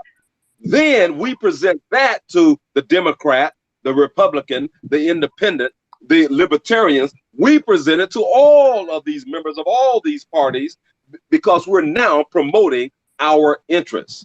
Now, this is also what other groups do. They're promoting their interests, not party interests. So we have to start looking at it that way. And the big problem is that Black people have been stuck on party, and that's the Democrat Party, instead of Black people's interests. All right, I'll close with that. Okay, Brother Derek. I agree to a certain extent. I think more or less I'll take it more to modern times. Let's talk about the modern brothers and sisters. I think what's going on here, we as a Black culture, and whether it's a generational curse or not, we have a tendency of I don't know if it's our egos or whatnot, of believing whoever's got the candy. And it seems like the Democrats this whole time have been giving candy. They give you a stroke your ego. It's just like the movie Get Out. You know what I mean? These are meant to be liberal whites in that movie, but people don't even realize it. And Black Americans love that movie, but don't realize the whites in that movie are liberal Democrats. That's why they're like, we voted for Obama twice. We have a situation where we as a people can't quite get a grip on this love affair with the Democrats that has far exceeded any benefit that it once had, if it had any to begin with. Like my brother said, Lyndon B. Johnson, with his statement about I'll have these Negroes voting Democrat for 55 years. I thought about this for so long. When they say racism, and I looked at it like this: when you look at Republicans and you look at the primary, how do people picture Republicans in the Black community? The white Bob Dole. When you look at the white Bob Dole, is he really racist, or is he just in his own effect mode? And what I mean by that is, we as a Black community are saying, look at Bill Clinton. He's pandering to me. He's playing the saxophone. Hillary's got hot sauce. Hillary's got this. And the Republican, they say, okay, Bob Dole, what are you going to do? And Bob Dole says, I'm offering you free enterprise and money. If you don't want it, I'm walking away. Oh, you're going to walk away from me and not care? You don't care about me? You're racist. And we have a tendency of doing that when the person doesn't really bend over backwards for us. It's very similar to the Catholic Church. When they're in America, they don't promote in America. You see commercials for Osteen, you see commercials. You don't see Catholic commercials. But at the end of the day, it's because the Catholics are like, look, if you want to go to hell by our standards, go to hell. But that doesn't mean we're racist or religiously against you. It's just basically we don't have the time to put up with it. And so I looked at the Republican Party, and we're talking about reasons why people may see this. I've looked at the traditional white Republican Party as racist toward a color. Yes, it's been green, not against Black people. It's basically like, if y'all Black folks aren't about this green money, then we're going to turn and walk the hell away, because we don't have time to fight. We're just about this green money. It's not really about you. But then the way the liberals will spin it is like, see, they turn away from you. They don't care about you. They're not willing to fight for you. Come over here and get some of these free turkeys on Thanksgiving. Come over here and get some of this stuff we got for you. And so our community has fallen hook, line, and sinker for that. You know what I mean? Whereas if we were more empowered, we would sit here and say, we have the 6th largest purchasing power in the world. If we just had a leader, then we could see that. But they've done a good job of keeping us from having a leader. They accidentally get shot every time we have one. You know what I mean? But if we put things together, we can see that. But the liberals have done a great job of keeping us lost and keeping us in a situation where we're fear-mongering everybody that isn't them. Okay. So Brother Mark, why do you think that people come to this conclusion that the Republican Party is racist? Well, primarily because, like the Democratic Party, we are.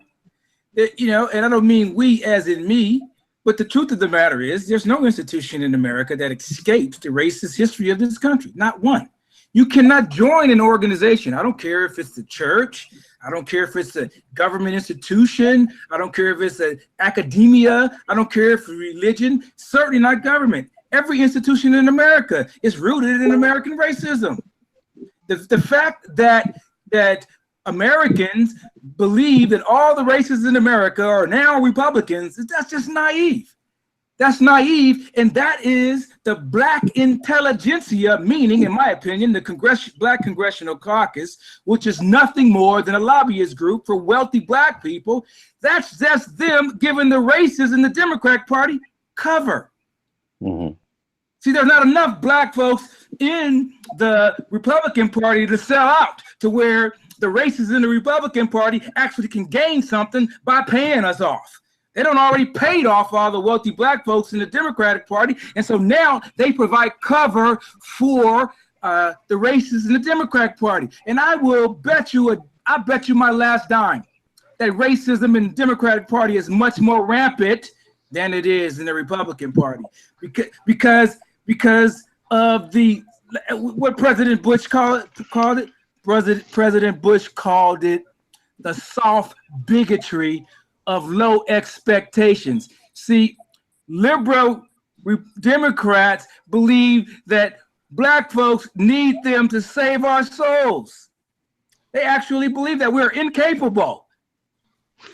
Conservative, racist Republicans do what they do because they know that me and Derek can get out. They know we can bring thunder, lightning, wind, and rain. And they want to prevent us from doing it. Period. So racism is a reality. You know, the idea that racism doesn't exist, it's like on Sunday morning, the Oakland Raiders walking on the field and expecting that the San Francisco 49ers are going to allow them to score. It ain't going to happen. Okay. Brother, Mr. Research.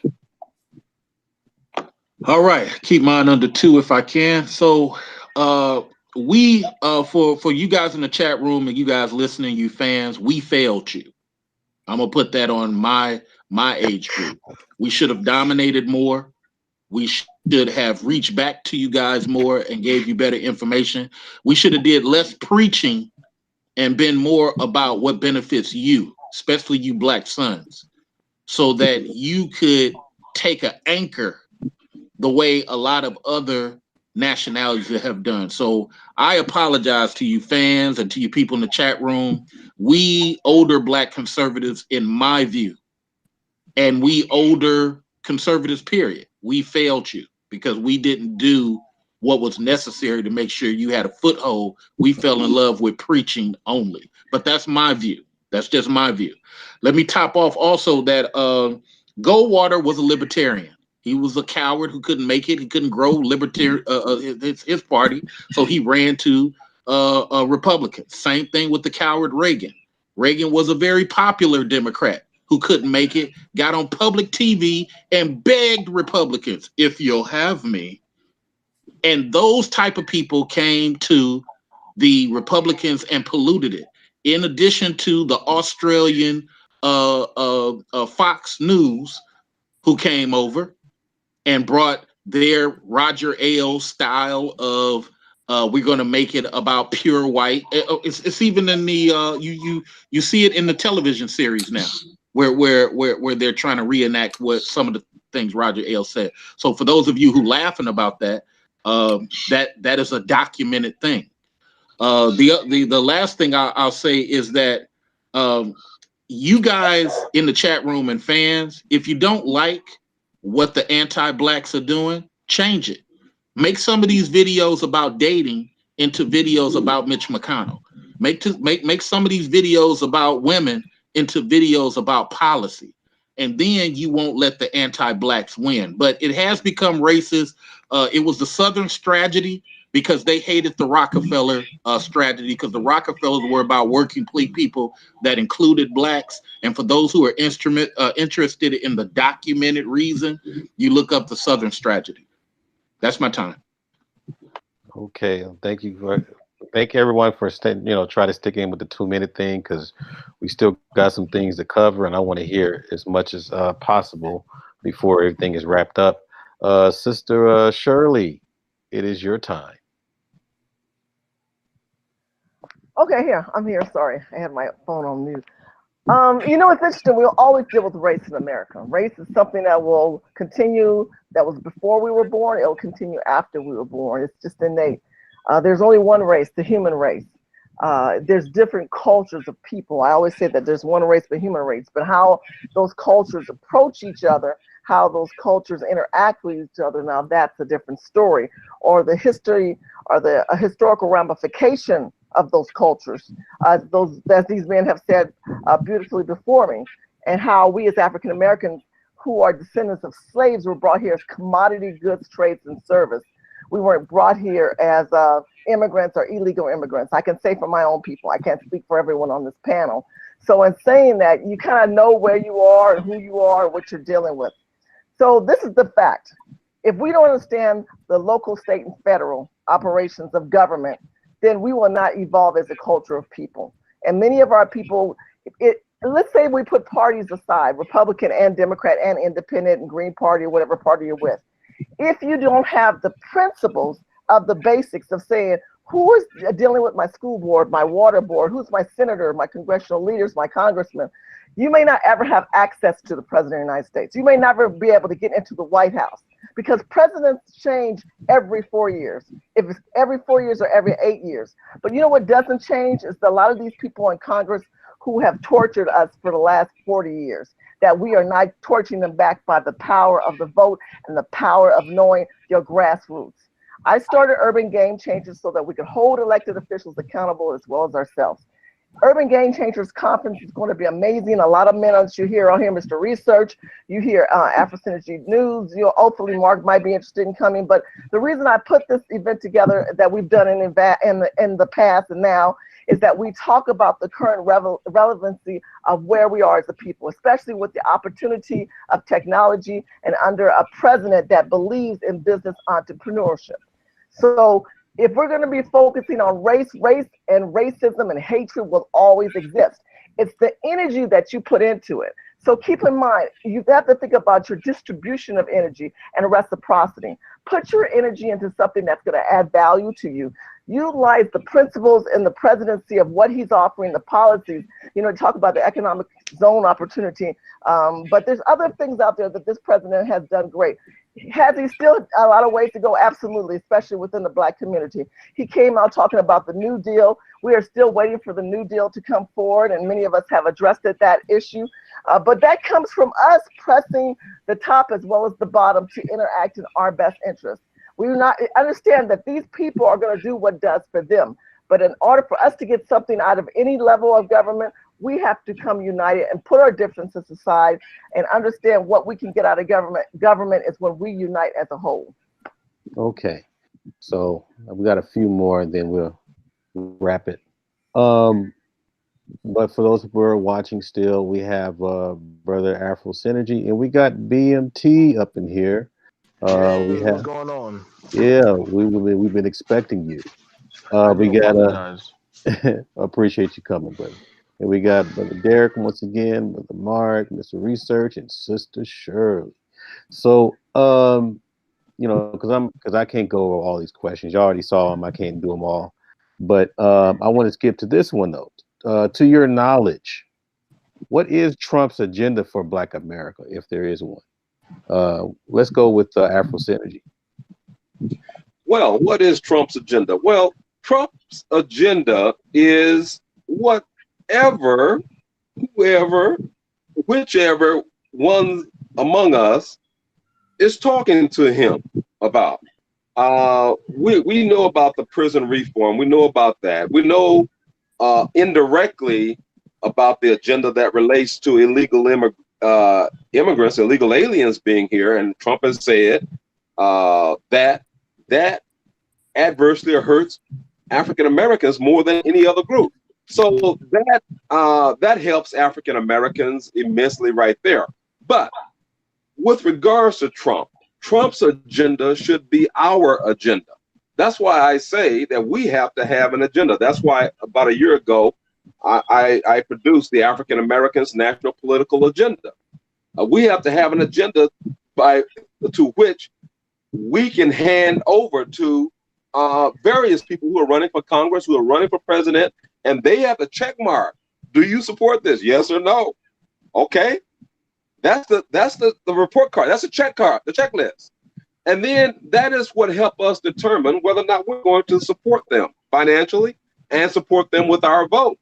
So this is what we have to have. Trump's agenda should be what our agenda is, not what Trump decides the Black agenda is to be, but what we decide it is to be. And that's what part of this meeting in West Virginia next month is going to be about. Okay, with Urban Game Changers. That's part of what it's going to be about. We have to establish what the agenda is going to be. We have to establish even legislation. We can produce the legislation ourselves and submit it to the House, submit it to the Senate, submit it to the executive branch of government. Okay, and let them chew on it. Let them bang it around and all. We have to do that. So it's not what they They.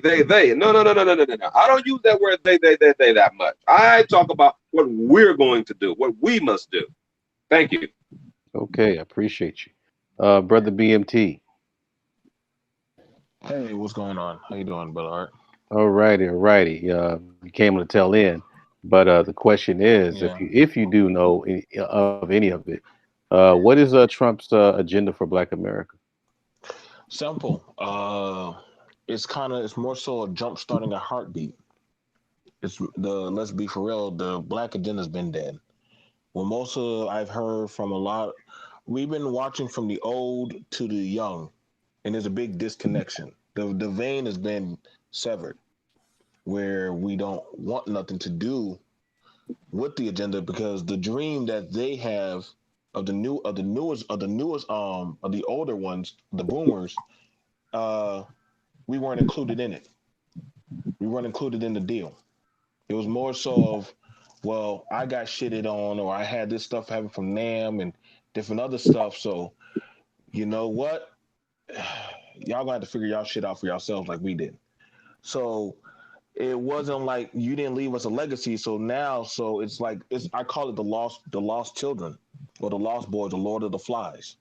It's a carnivorous civilization that we're in right now, and so much as that's why he says, listen, I've been around y'all long enough. I know y'all want a equal fair share, but you're gonna have to fight for it. It's no different than a corporation. You want to get to the top, you're gonna have to fight and prove that you have the primal instinct to show. You want reparations? Well, show me that you can take your own materials and build up something viable to make yourself a wanted player in society. You want to have the talking points of talk about civil rights. Why just be civil rights? Why just stop there? Why not actually go get all your rights? But see, whenever they ask for certain blacks to come to the White House and sit down, and not to be taking no damn pictures and say red wave and all that dumb shit, but actually go there and say, hey, we have this formatted plan. We have this bill. We've already had this amount of money generated where we're doing it and actually implementing in this area with the school, with this and that. So we're actually self-sustaining ourselves, doing our own thing. But what we would like to see, you see, that's how it is whenever you go to a bank and you want to talk to them about a New Deal plan. They want to know, so what are you doing so far? What have you grown together? We keep trying to talk to him like he's a politician. He's a business man making business transactions. So it would only make sense whenever I see him talk. Everything he's been doing has been centered around business. You talk about legal immigration that deals with blacks. You're at the lowest bottom totem pole with the illegal immigrants right now, because most of the guys who get out of any type of system or child support or any kind of thing, or even when it comes down to women too, they take under the table jobs. So guess what? If we knock out those type of people, guess what? That means they have to look at you. When we start to look at other stuff when it comes to the Reform Act for housing and different other stuff, we keep worrying more so about, oh my God, justice, no peace. Well, guess what? Get your own justice. Fight your own goddamn shit. You know what I'm saying? Like, he's already giving back to the colleges, start saying, hey man, okay, we're gonna get this money to the colleges, but y'all need to start telling me, y'all need to start fixing up some of those loans and stuff. Well, you're racist. Well, guess what? Congratulations, I get it. I'm racist. Who gives a flying goddamn? Like, I want you to understand this. Like, the world, if some people have left outside the U.S., it's racist. They can give a damn or hoot nanny if you black. I've been called Nigeger in Dubai multiple times, but that's how they see me. South America, they call me that to my face. Like, they don't care. They only ask, what can you do for me? That's why they said it plainly, ask not what you can do, ask not what your country can do for you, ask what you can do for your country. In other words, they're saying, yo, like, whatever you got that you can bring makes you valuable where you can talk your shit at the table. But the thing about it is we keep waiting for some guy in a blonde hair, white-eyed Jesus to fix our shit. And then when we talk about this, we shall overcome Wakanda shit, nobody takes it serious, but they're like, okay, watch. As soon as they talk about paychecks and reparations, they start doing division. Okay, I appreciate it, BMT. I'll stop there, Art. My bad. I'm sorry, Art. My bad, Art. Go ahead. Yes, sir. Yes, sir. We family up in this bad boy. We family. Okay, so we got brother Derek. Okay, tackle this one if you can. Well, you know, this is God. Definitely, God is in the building tonight. God is moving in this thread because both the brothers before me hit the nail on the head with where I was going to go. Having been in the White House, having talked to Pastor Scott, having talked to Kareem, the first step back, different things of that nature. What I can tell you is Donald Trump is a white businessman from New York. We shouldn't. Why are we sitting here asking him the questions of when is he going to clean Chicago when we had a brother from Chicago in the White House 8 years that never spoke on it in a press conference once? Donald Trump is going to do what he does, and that is outsource this job to whoever is G enough, whoever smart enough, who's ever key enough to pick it up. So that means if you're sitting at home right now and you're saying to yourself, God has put it in me to do this for the black community, like there's a will and a way to get to the White House because I got there without any credential to be there from politics.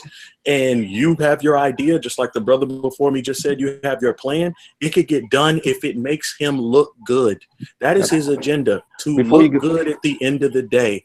And his agenda at the end of the day, we shouldn't be, and I'm hearing a lot of black folks with a lot of ego saying, well, the only reason he did the prison reform bill is so he would look good. So what? That's the whole, I thought that was the whole point of doing things, is to look good. That's the whole point. Get your ego out of here. And here's the thing. Just 1 second, brother. I want people to understand what you said earlier, because you said Don Jr. I don't think people understand that Don Jr. is Donald Trump's son, correct? Yes, correct. And you met him. Yeah, Don Jr. He's heavily in a lot of the stuff that I did with Turning Point, and so I met him multiple times. You know what I mean? And he's more rogue. He's actually more rogue than his father on social media. Like he's taken his father's thing and went to the next level. Like he'll be on social media cussing because he's just pushing the bounds because this is what's working. See, what one thing you cannot tell about the Trumps is that they're not winners. They see what's working and then they capitalize on it and they keep going with it. And so that's what we talked earlier about winning. And that's what I'm saying right now. Donald Trump, his agenda is to win. And part of his agenda right now that people need to be looking at is, part of his agenda is to make Barack Obama look bad as possible. And here's the thing. If Barack Obama had no love for any of you for 8 years, even if he did, we should be capitalizing on that. Everything we should be doing, we go to the White House and say, hey, you know what's going to make Obama look really bad? If we free all these black people, as long as we win, I don't understand why people are not using this. But right now, people are too concerned with what Beyonce's tweeting and telling them not to do. They're too concerned because Steph Curry is saying he's keeping it real by not going to the White House. Now, my question for Steph Curry is this, and I've tweeted him. He hasn't responded. My question is this. Brother, how are you keeping it real when Martin Luther King knew Lyndon Johnson had racist tendencies, but he was in the White House still because he knew he was the only way in? So my question is, if you're that real, why aren't you going to the White House with your Instagram to tell Donald Trump off? Oh, no, you're keeping it real by going to your shiny house on the hill while the rest of these 15 million kids live in poverty. Yeah, that's a nice picture right there. That picture. So yeah, when that picture circulates around the hood in the old days, and then people are basically like, yeah, we know that dude. Then things change like in the hood. So that's why. But back to what I was saying. We as a people have to get off of this ego stuff, and we have to win. My brother here said it earlier. He's like, me and Derek gonna be out here winning. We have to mash and win. And anybody on this thread right now, I guarantee you, anybody on this thread could bring an idea to President Trump. And if it makes him look key, it don't matter how he is going to try to do it. But in retrospect, if it has to do with Obama and you brought that same idea, he may be like, now, wait a second. That might actually uplift the community that we need to stay suppressed because we need to harvest those votes. So I don't need you doing that in Chicago because you might actually change something, and we need to harvest those Democratic votes. So if it's Obama, unless it has to do with, he passed laws for the LGBT, and he passed laws for illegals, but I didn't see nothing for the group that built this country. So at the end of the day, like I said, that's the difference between him and Trump. Trump's agenda is for the black community to win as long as the black community wins for him, period. Okay, brother. So we're going to go to Mark. Repeat the question for me. To your knowledge, what is Trump's agenda for Black America? Well, going back to what's been already said, and I'm going to keep it short. It doesn't matter what Trump's agenda is for America. It matters what our agenda is and how we sell it to Trump. That's what everybody is saying right now. You see, presidents do not drive policies. People drive policies. Presidents adopt policies based on what Derek just said, what makes them look good. I don't care if it's Trump, Obama, or whoever else. This is the way our system works. That's how our system works. It has nothing to do with what Trump's agenda is. Trump's agenda, like Synergy said, is going to be and should be dictated to him by you and I, period. Okay. Mr. Research. All right. So again, speaking to the chat room, somebody got their mic real loud. Speaking to the chat room and speaking to people who are watching this. So a couple of things, like everybody said, if we as the black sons and daughters, I can't get around that echo, whatever. Thank you, Mark, or whoever that is. Anyway, yeah, I don't think it's me because I just turned mine down. Okay. So somebody got to just go mute. If everybody can mute while everyone talks, then you won't hear anything. I just mute myself out. Okay, I just muted myself out too. All right. So, well, I'll just roll with it. Okay, so I can't go. Forget it. So we have it's between Derek, Mark, and Research because they weren't you guys weren't muted. So how about now? It's still echoing. Hey, try muting yourself for a minute, Art. Okay. Let me see. Test 1 2. Oh, it was you, Art. Hello? Yeah, that was Art. So anyway, very quickly, it's kind of like what everybody else said. What liberal black people suffer from is not knowing politics and policy. And this was evidence when the Black Lives Matter dude tried to speak to Hillary Clinton about how to pass the bill, and Hillary Clinton had to basically give this dude a basic high school economics class. I'm just a bill, well, I'm only a bill. Something he should have saw in a cartoon, but he had no idea. So the problem that chat room and fans who are listening, what y'all got to understand is you got to be able to compete in these conversations. You see, Black YouTube is poison, and Black YouTube will mislead you with some of these arguments that you hear on some of these panels. This is a very polite panel, but some of these arguments are from people who are not researching the stuff they say. And then you guys go watch that crack addicted buffoonery, and then you think you've been informed.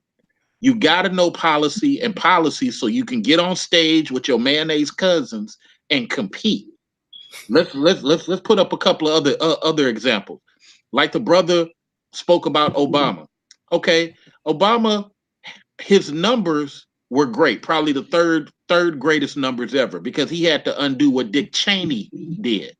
People like to forget Dick Cheney took a surplus and made it disappear and sent a no-compete contract to his former company, Halliburton. Stuff like that, homeboy had to repair. Nobody's going to be able to kill me on debates and documentation because I don't sit up here and make speeches. I give you stuff that you can actually go research, to the fans and to the chat room. The second thing is Obama had 3 situations that could have benefited Black people, but Paul Ryan and Mitch McConnell put a stop to it every time. The only thing he was able to sneak through was the one thing for family child support, as far as helping people who were outside parents to get some type of legal aid. There was some finances going to that. Again, it's all documented. The other, but greater than that, he is right, and the other gentlemen are right, that everything is optics. Everything is about what you see. When you out there in the hood, it ain't the dude that's selling the most and doing the most. It's the dude who you respect the most, and he might not lift a finger. The same thing applies in politics. What we need to do is walk up to Trump. Hey, look, check this out, man. I represent the Black Sons. My name is Mr. Research.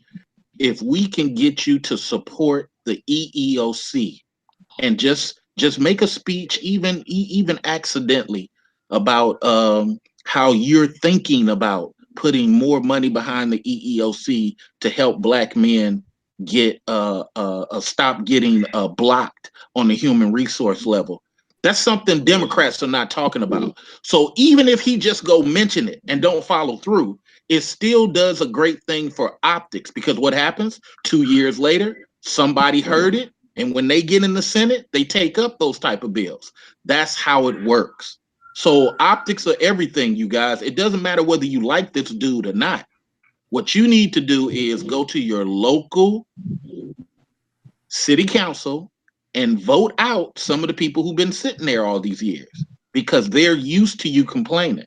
Last thing, like I said before, man, a lot of these former Democrats and libertarians, they done snuck in this Republican Party.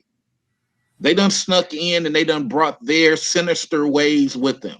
When you look at Fox News, it's the same thing. Black, black, black, black, black, black, black, black, black, black, black. Because like they said before, some of the gentlemen on the panel, it's about family and money.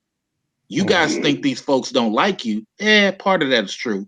But they want to be able to know that you making bread like they making bread. And when you're not doing that, then our cousins sometimes are just scared just for the sake of being scared. And if you're not making moves like they making moves, they start thinking, oh man, what is he up to? Oh my God, is that Afro Synergy? Oh my God, why does he have a hat? Oh, is that Derek? Oh, Jesus Christ. They start focusing on stuff that ain't even real. Start making this bread. Start caring about your kids being their managers, being employed, being up under them, and you'll see a better response out of some majority of our white cousins. Okay, Sister Shirley.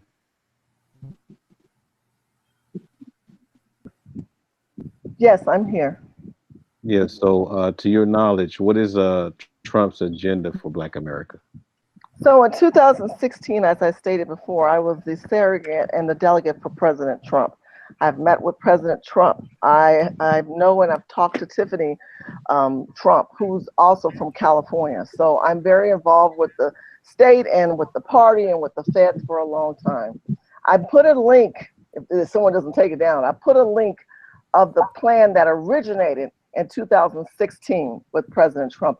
That plan was called Trump's New Deal for Black America, with a plan for urban renewal.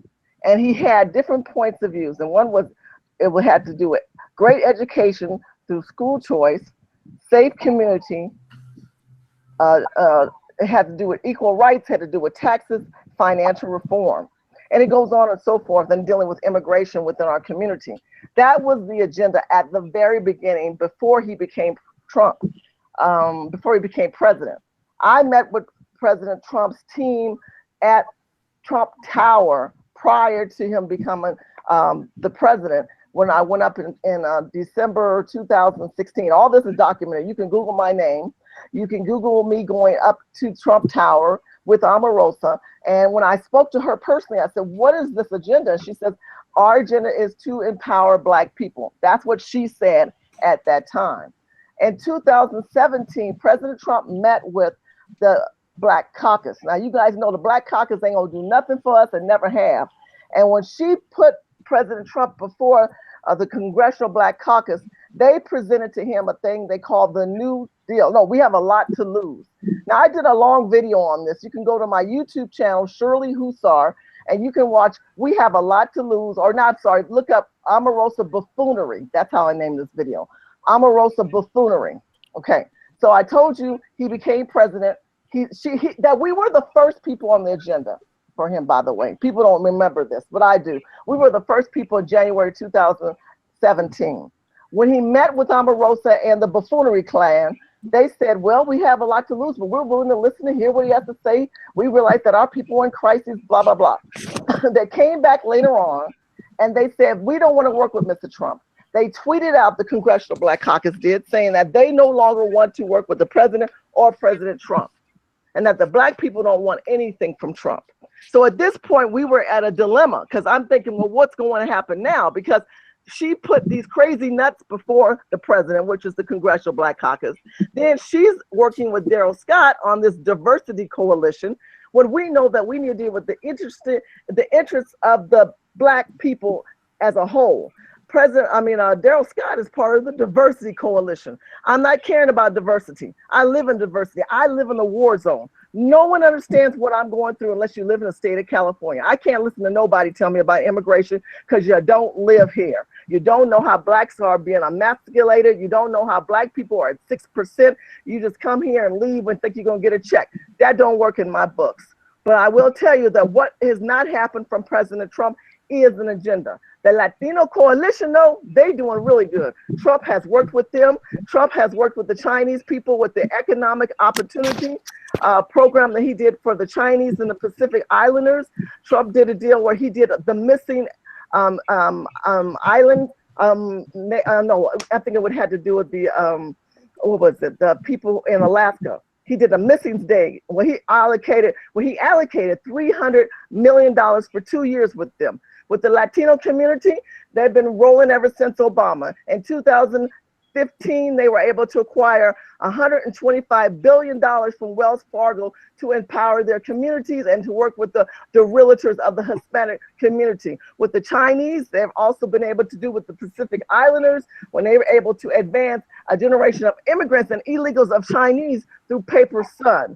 So I have a long history of knowing what other cultures have gotten, and we have gotten anything.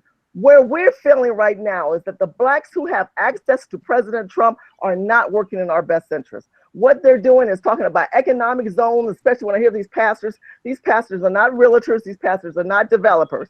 I graduated from USC Financial Real Estate Development. I've been a realtor for 20 years. I understand that program. As a matter of fact, we had a meeting at SC because I served on that board for 10 years. So you're not talking to someone that's not unfamiliar with real estate. But that economic zone opportunity has nothing to do with religion or God. It has to do with understanding that you need to have money, and it gives you a tax exemption. And that is open to everyone, not just black people. What I believe that President Trump should put on the table, and I'm gonna end it like this, what we should be doing is what everyone has said, especially Mark and especially Mr. Research and T. West. We can't we can't just take what they give us. We have to tell them what we want. The ones who have the power and the access to the president, and I know them and they know who I am, and we don't see each other on the same eye because they're all happy to get their chicken dinners and their photo ops with their red hats, but they're not understanding policies and principles that can affect our community. And until we get something on the table regarding legislation, like T. West said, regarding a proposal or basically have a bill or something written in our best interest, we are not going to move forward. It took an executive order in order to implement, listen to what I'm saying, and I'll close on this. It took an executive order in order to implement emancipation. Emancipation didn't come through Congress. Emancipation came through an executive order. Obama didn't do any great executive orders for black people, and neither has President Trump. And I believe not because of the fault of Trump, because I believe he's a brilliant and a wonderful president. I believe because of those who are adhere and have rights to him are greedy, selfish bastards who will not open up doors for anybody else but themselves. Okay, so I went in my refrigerator and I didn't know I had it, so I got some raw meat up in there. I found it, and so what I'm gonna do, I'm gonna throw it in this cage and run out. So this is gonna be the final question. It's gonna be a doozy at this panel. I'm gonna throw that word out here: reparations. We want to find out. I'm not even gonna ask anything specific. I'm just saying reparations. Let me go. Ooh, okay, hook it up. Let's see what you got. Let me run. All right, so let me start off this way because I got to get up out of here.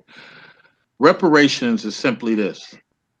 I would love to see the black people stand up and tell the Italians who got reparations from America, hey, get that back. We're against black people having that and black people having a study. So I'm going to be consistent to you Italians and come into your Italian space and tell you that you shouldn't be talking like this. No, the anti-blacks are not going to do that. They're only going to have that conversation as it relates to blacks.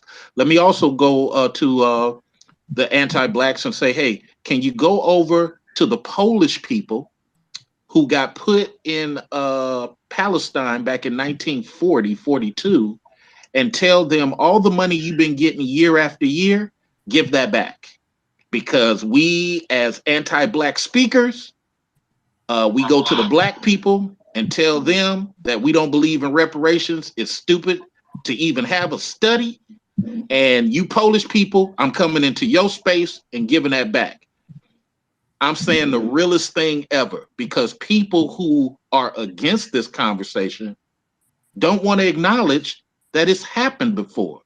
But what do we do in law? We say if you have a precedent in any court, St. Louis, Missouri, we're going to use that in New York and New Jersey. But when you try to talk to some of these people who are not researched, and I'm not talking down to them, please don't get me wrong. If you have a different viewpoint, that's cool. But a lot of these anti-blacks with black faces cannot articulate their point past a, man, that's stupid. It don't even make sense, because they want to kill something that's a discussion. Now, at this point, all we're talking about is a study. It's not even no money attached to it, because most bills start with a study. So it's like, I don't even understand the energy of some of the people using their black face to speak against something that's just a talking point at this point. Last thing, I don't know why I say last thing when I always got more stuff, but, but you know, got to throw some comedy in there. But the other thing is that even with this panel has been very polite, articulate. We've addressed our point to the public and not to each other. We're not trying to defame each other's points, which is great and outstanding. But some of the anti-blacks will go hide, go over to another section to where we can't debate them, to where we can't confront them. So as Mr. Research at Ask a Classy Black Man Gmail, if anyone of you people listening to this are trying to go hide and make some anti-black comments, don't hide. Open yourself up for some type of conversation. I'm not going to hit you with Ann hominem. I'm going to talk about the topic, and let's see if you can stay consistent. When we talk about what happened at the White House, that happened a lot of times under Obama where black people was there. But the silly thing that Obama did, he didn't publicize it. There's a lot of stuff that happens that that dude did totally wrong. But like I said before, Paul Ryan stopped a bunch of stuff. Mitch McConnell stopped a bunch of stuff. That's documented. But we will try to pretend that it isn't. So reparations, black people, let us have the conversation that the Italians had. And if you don't like it, please go to the Italians in their Italian spaces and tell them to get the money back. And while you're at it, please go to the Polish people, because they're not Israelites. They're not Israel. They got put there after Hitler. That's documented. I know young people don't like researching, but it's documented. Go to those Polish people and say, you know what? This money we give y'all year after year, you guys are supposed to be our ally. What are you actually allying us with? How do the black sons and daughters benefit from giving you this money every year? Why do our candidates come over here and kowtow to you every year? But see, the anti-blacks don't want to do that. They want to hide in black space. So that's what I want to say about that. I will continue listening, but I'm going to jet out and grab some food. Thank you very much. And hopefully we can have this panel again, because I'm quite sure some people are going to try to do something similar to what the great art has done. And it's not going to be polite. They're going to make a bunch of anti-black comments from the safety of their YouTube page. But come on this collection of conservatives and bring your intellectualism here. Let this be the staple for black conservatism and black conservative talk. Nobody's dissing each other. Nobody's insults. We let our topics speak for themselves, and we let the public decide. Okay, I appreciate it, Mr. Research. Thank you for coming with us. I'll just let whoever wants to come in next. I'm not even going to choose a person. I will. Okay, go ahead.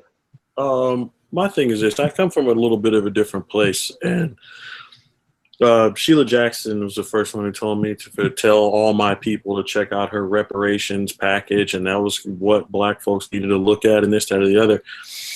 And my thing is this: growing up on the West Coast, the South Side, I'm very familiar with pimp tactics. And to me, the way this whole thing has been presented is pimp tactics. When they say, oh, we want to do this for reparations, we want to do this for other, something 300-400 years ago, we want to research it.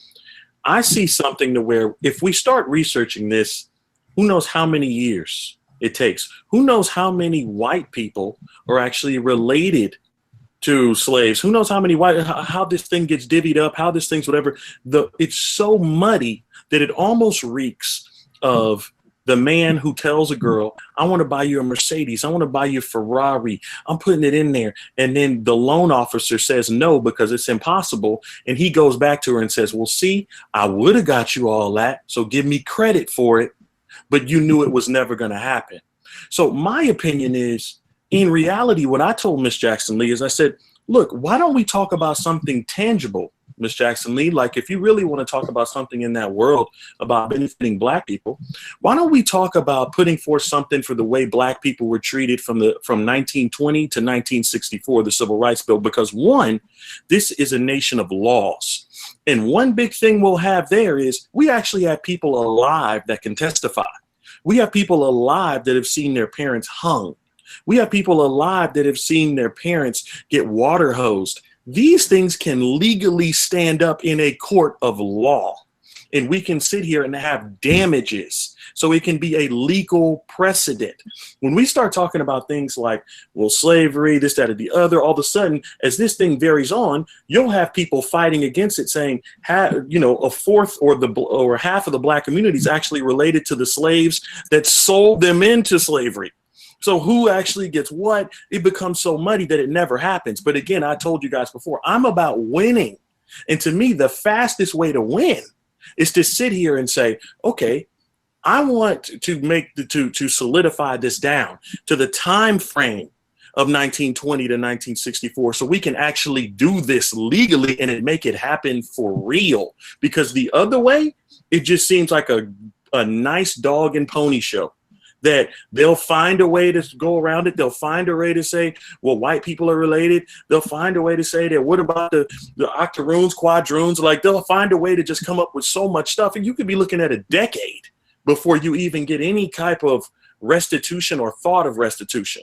Whereas I could sit here and say, well, look, my grandfather he's alive, and he watched his father get hung. He deserves damages the same way. If I spill a cup of hot coffee on my ass at McDonald's, I'm getting a check. So let's talk about those damages that could occur. And most Black people on this thread, most Black people alive, have somebody alive between 1920 and 1964 that could restitute those damages. I'm just throwing those numbers out, but you could pick whatever time frame, as long as it's more realistic to a court of law, to where we can actually have people testify and claim damages for real. That's just my thought. Okay, so who wants to tackle this one next? Well, I go back and forth on this issue, but I'll tell you what, let's put aside the financial issue, because that is a conversation that will take much more time in terms of being able to create any kind of national synergy that will lead to a decision. But one thing is for certain that we can discuss in the beginning of this discussion is that we as a people have been done wrong in this country. And as a result of it, our children do not have an inherent understanding of their own greatness. Now, one of the things that I enjoyed about President Barack Obama's being elected president in 2008. Of course, I did not vote for him the first time. I did not vote for him the second time, and I did not agree with nothing he said or did at all. But in 2007, my grandson was born, January 29th, 2007. And for the entire time, for the entire first 8 years of my grandson's life, the most powerful man in the world was a well-spoken, well-dressed, good father, good husband, whose skin color was similar to his. If you can't see the positiveness in that imagery, then I don't know what to say to you. So I would love to focus on something that might be easier to get done. I want Jesus back. Jesus was not blue-eyed.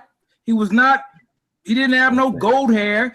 I was in Israel 2 years ago, and when I went to the place where the Sermon on the Mount was given, I refused to walk in the building, because as I was walking in, there was a life-size portrait of Jesus Christ. And I said, no, I'm not doing white Jesus. I'm simply not doing white Jesus. And so Jesus Christ, I want Jesus back. I want a national movement that will restore Jesus Christ in his natural existence. Dark skin, kinky hair, big nose, full lips, because I want my grandson to know, I want his children to know, and I want his children's children to know that they are inherently capable of greatness. Okay. So who wants this one? I said we down to 2 more people. Afro Synergy. Okay, all right. Well, first of all, they tried it in the courts. Now I'm going to use the word they this time, because they, us, it was some of us. We tried it in the court. We first took it to the courts with regards to reparations. And the judge told these brothers and sisters who brought it before him and at the court, the judge said, look, this is out of the jurisdiction of the courts. You must take this to Congress. You must take it to Congress and the president. All right. So that's where we are. That's where we are right now.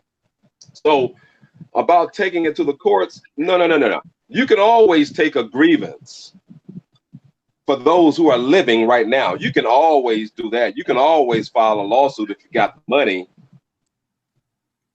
You can do that. And people do that for whatever. They can do it for any forms of discrimination that has happened to them. You can do all of that, and it has been done. But when we start talking about the upliftment of the collective, slavery was a collective act, an evil act that was done collectively upon a people, not individuals. Not just my grandfather, my great-grandfather, my great-great-grandfather, grandmother, and all, but a collective as a people, as a group. So we have to think in the, not in the independent way right here with this, but we have to think in the collective way with this. So we take it to Congress. We have legislation for it. Now, when you start talking about a study, the studies have already been done. There's a lot of information already out there. Now, this is where I come to the we instead of they. No, not they, we. We compile the studies. We include and source that within the legislation that we produce, not they. We, and then we give it to them so that they can ponder it, look it over, mark it up, do whatever they need to do with it. And then we'll deal with the aftermath of that. Now, when we start talking about the involvement, who was involved in the profiteering with slavery, with the Jim Crow, with the discrimination, with the land grant acts that made pale-skinned Americans very, very wealthy in this country, but left out the very group, that collective that actually built the great wealth from this country. Nothing from nothing leaves nothing. That was the song of Billy Preston. Nothing from nothing leaves nothing. So what brought America from nothing to something?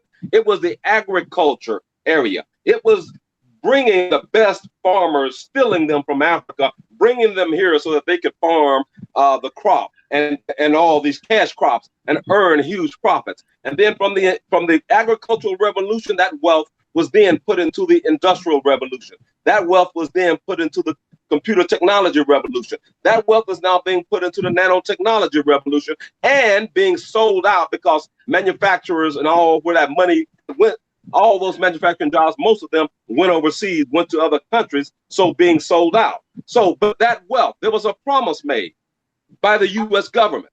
But the U.S. government also profited from slavery. They profited from the taxation of slavery. They profited from tariffs related to the slave trade. They profited from all of that. But there was a promise made. The 40 acres and the mule, Freeman's Bank, those are all promises. Every last one of them they reneged on. They sabotaged all of that. They sabotaged. Let's bring it on up to today, because some people don't want to deal with history, but you don't have the contemporary unless you have a history, unless you have a foundation. So let's deal with the contemporary. In the contemporary, we have the redlining, not just in the South, but in San Francisco, in Oakland, California, the redlining by the banks. We have discrimination, rabid discrimination against Black people in this country.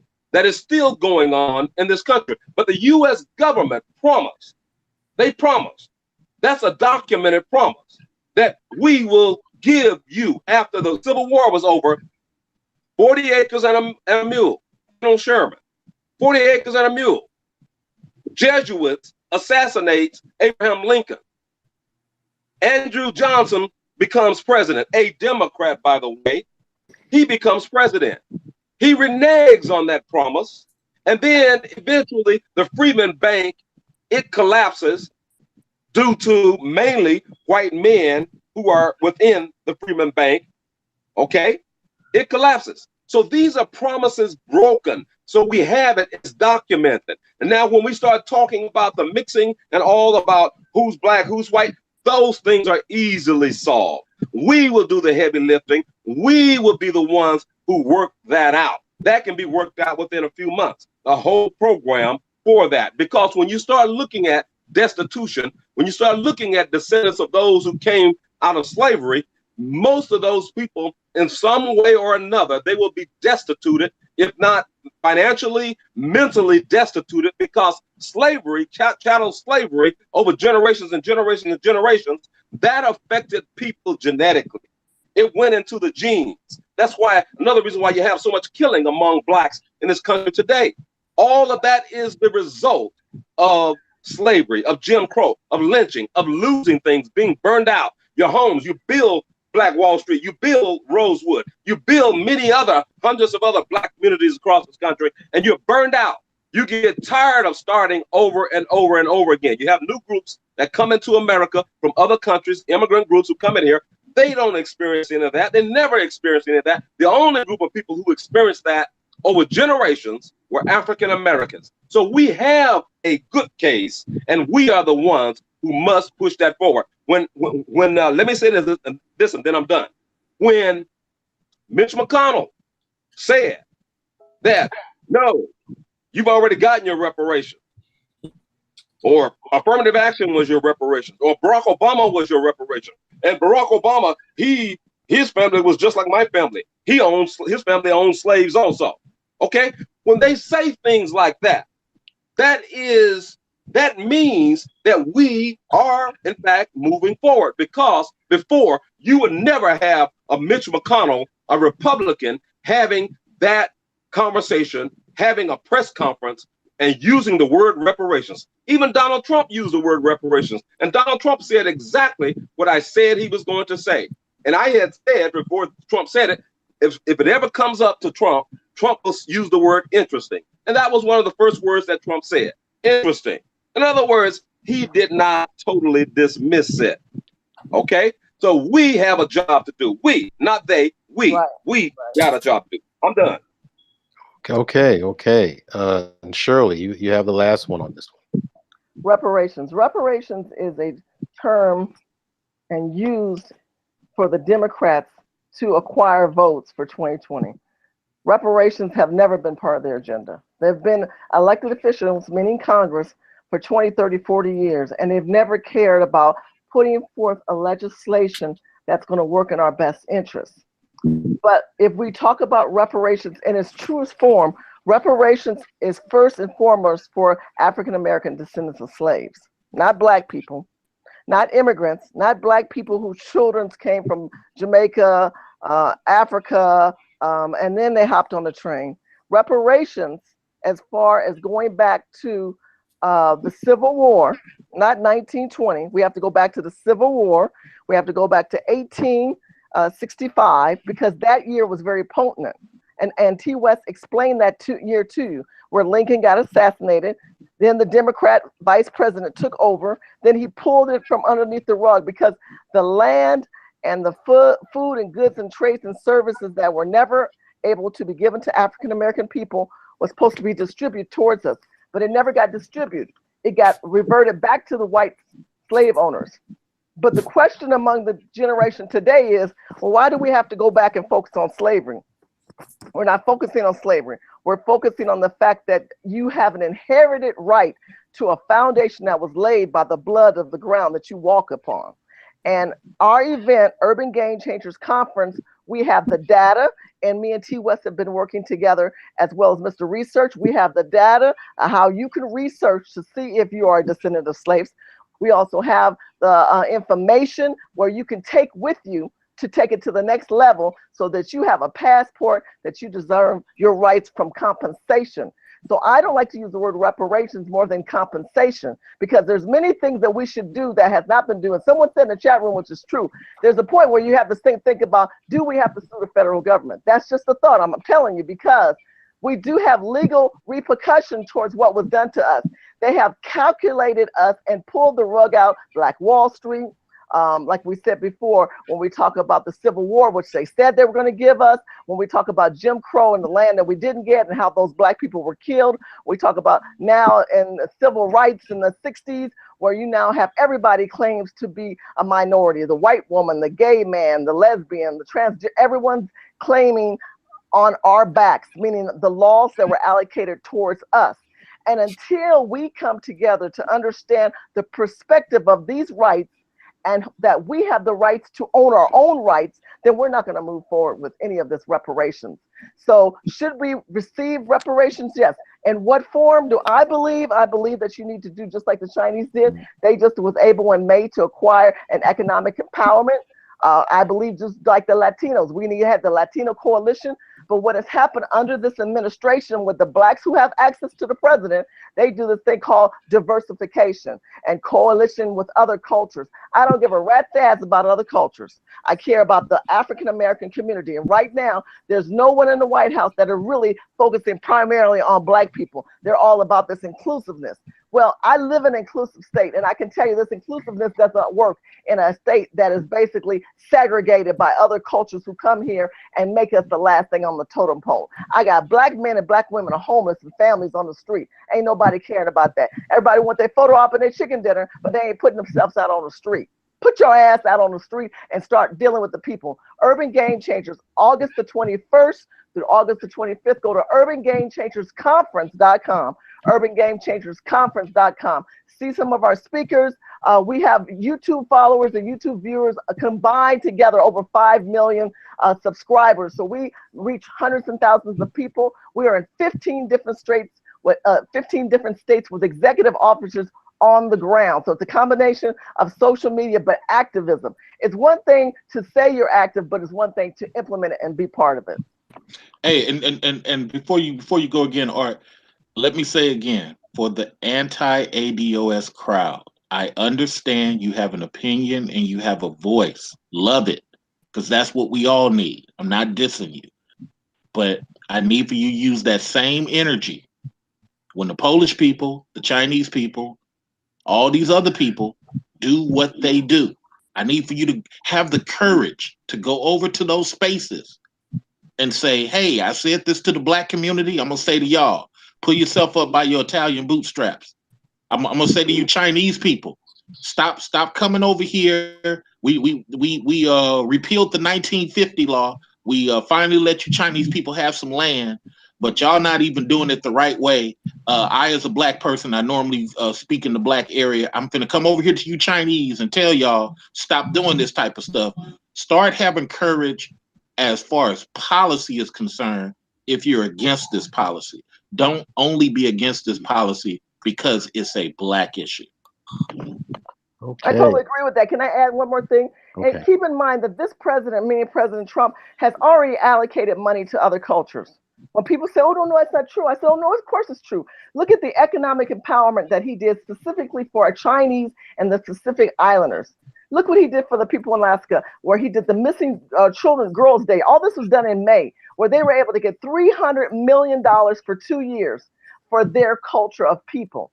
Because they went to him with a proposal and legislation that T. West has said and research has said, we don't do that. What we do is we have these black people who are right now have access to the president of the United States, and they talk about this inclusiveness and how happy they are to get a chicken dinner and a photo op. They don't go in with policies. They're not a businessman. This is a businessman. This ain't got nothing to do with Jesus. Now, if you want to see Jesus, know him in your heart. Ain't got nothing to do with Jesus. Jesus said, God bless those who help themselves. Help yourself to some legislation and understanding law and government and what rights you have. Ms. Shirley, let me ask you a question. How can we help you get, because it sounds like there's a disconnect between a message that you think works and the White House and the president. Is there some sort of aligning to where you have something set up? Do you need something set up? Is there something to where you can't get this message to the president? I think what we're doing right now is research. T. West, I hope maybe Mark might come on board. Who else is on board? We have Phil from the Advice Show, Sonny Johnson, Sirius Radio, Breitbart. You will see that if you go to Urban Game Changers Conference. What I need is not about me. It's not about Shirley. Shirley is a real estate developer and an activist, and God has blessed me, and I'm very grateful. But this takes a lot of energy and time, and I what I'm learning is that because of that disconnect, there's walls, and all we can do is write and interact with each other and get real messages out to our own people, and then let God do his justice. But if you come to Virginia, which I would be honored, King, for you to come, and let's sit and let's talk this through. Let's do what research said and what T. West said. We have to have some form of, here's our legislation. Because like I told you, Trump had this thing called the New Deal, which was beautiful. And then Omarosa fucked it up, excuse me for cursing, with the Congressional Black Caucus. And then they came in with their agenda. And then when he said, let's talk it over again, they said, no, we don't want anything. So we have always had the Congressional Black Caucus speak for us. But that's the failure on the Black conservative side, that old school who's in Washington, who've been there for years, who didn't create an opposite to the CBC. So when that got lost in the muddle, then all of a sudden the Canastons and all those people popped up. So I'm excited that people had a chance to meet the presidency and the president. But for those of us who have been in policy for a long time, we know it takes more than that. It takes a legislation and a policy of our own merit to present. But first we have to agree. And first we have to calm ourselves down and have a collaboration of ideas to put on the paper. Well, I do know that the anti-blacks are supposed to be going over to China to ask for that money that Mitch McConnell gave. So all that money that Mitch McConnell gave, I know there's about 15 anti-blacks going over there to do a speaking engagement on TV. Because like I said, it's about policy. It's not about black. So they're going to leave our black space and they're going to go over and say, hey, Mitch McConnell, all that money you approve and your wife and her cousins being in the having that a shipping container with all that cocaine in it. Okay. We anti-blacks. We ain't gonna hide over here with the black people no more. We coming at you, Mitch McConnell, because the money you gave China isn't fair. So look forward to seeing the anti-blacks. They'll be doing a televised thing, about 15 of them. And let me say this: y'all think me and research be joking and be playing around? We telling you it's raw and real. I mean, politics are a game, and right now what we see in the White House, they love young blood, but the older blood would love to work with the younger blood. I think all blacks, no matter what generation you're part of, we all should sit together as intellects and have a conversation versus attacking each other and trying to put others upon pedestals. There were other people way before Candace on. There was Sonny Johnson. Oh my God, there's Stacey Washington. If you don't know Stacey Washington, she's fabulous. There's Crystal Wright. If you haven't looked up Crystal Wright, please look her up. There's Baba Holden up in Chicago. I can go on and on of these conservative women that I've known for 10 and 20 years who are Republican women who really have such passion and heart for the presidency, but for family. I prefer to see a woman who leads, who have children, who has a family, who understand that we need to bring the Black perspective of the family back. I don't like emasculated Black men. I think Hollywood is good at promoting that. Every time you look up, they got some flame up there promoting whatever they want. I don't care for flames. I don't care if they are conservative. Either flame your way somewhere else. So, Sister I like that strong Black chocolate alpha brother that can represent us well. Shirley, save that for part 2. Okay, I know you got a lot to share. Yeah, so we're gonna wrap this up and just make a few announcements too. Now, I hope people enjoy the one with the Mark. We found out your side is echoing. Mark, it's yours. There you go. I'm sure that people enjoy this. You know, you had some people that really opposed a lot of things that they felt that the right or Republicans or conservatives stood for. But I have a feeling that after hearing you guys tonight, I think they have a little bit of an open mindedness about, you know, what you represent. And I want to have a part 2 with this as well. And also, I plan on doing one for the left, you know, Black liberal Democrats and things like that, and ask them, you know, not the same questions, but certain questions that people have as well. So they're going to be arguing. I'm telling you right now, they're not as polite as conservatives. You're going to get a bunch of arguing. But go ahead. I'm gonna give it a shot. But I want to give them the fairness of, you know, saying, you know, things that represents them and what have you, and then hopefully, after those two things have been worked out between the right and the left, then maybe we can put some of those people on the same panel and talk about things that we can do together. That would be that's my goal. I know people have tried it and things like that, but I'm going to try it my way and see what happens. I hope you guys enjoyed yourself here, and I hope I didn't waste any time or anything. Well, one more thing before you go, if you don't mind. Okay. Miss Shirley, just to piggyback off of what you were saying earlier, I do know that there's a heavy influx of gentlemen and females of kind of like what you say, the fresh blood that are looking for mentorship. And it goes both ways. So what we're seeing a lot of is a lot of the establishment, right, being kind of in a mode of, well, we don't want to deal with this fresh blood because they're not really of us. And then the fresh blood kind of being like, well, they've been here a long time and nothing's really got done. So you have a middle ground of people who are basically like, look, you know, they're about policy. They're about getting stuff done. They know the channels. We're more of the faces in the gutter and whatever. And I think what you said was imperative. We've got to find a way to put the whole thing together. And I think once we put that vehicle together, that it'll be unstoppable. I've been reached out to by all kinds of organizations, including the Frederick Douglass organization, because they're seeing that there's benefits to be had by having the kind of fresh blood fighter, go-getter to go against these people, because you're dealing against an element of people who, with one tweet from Beyonce, can get almost an entire state of Texas to try to go vote for Beto. You have to start dealing.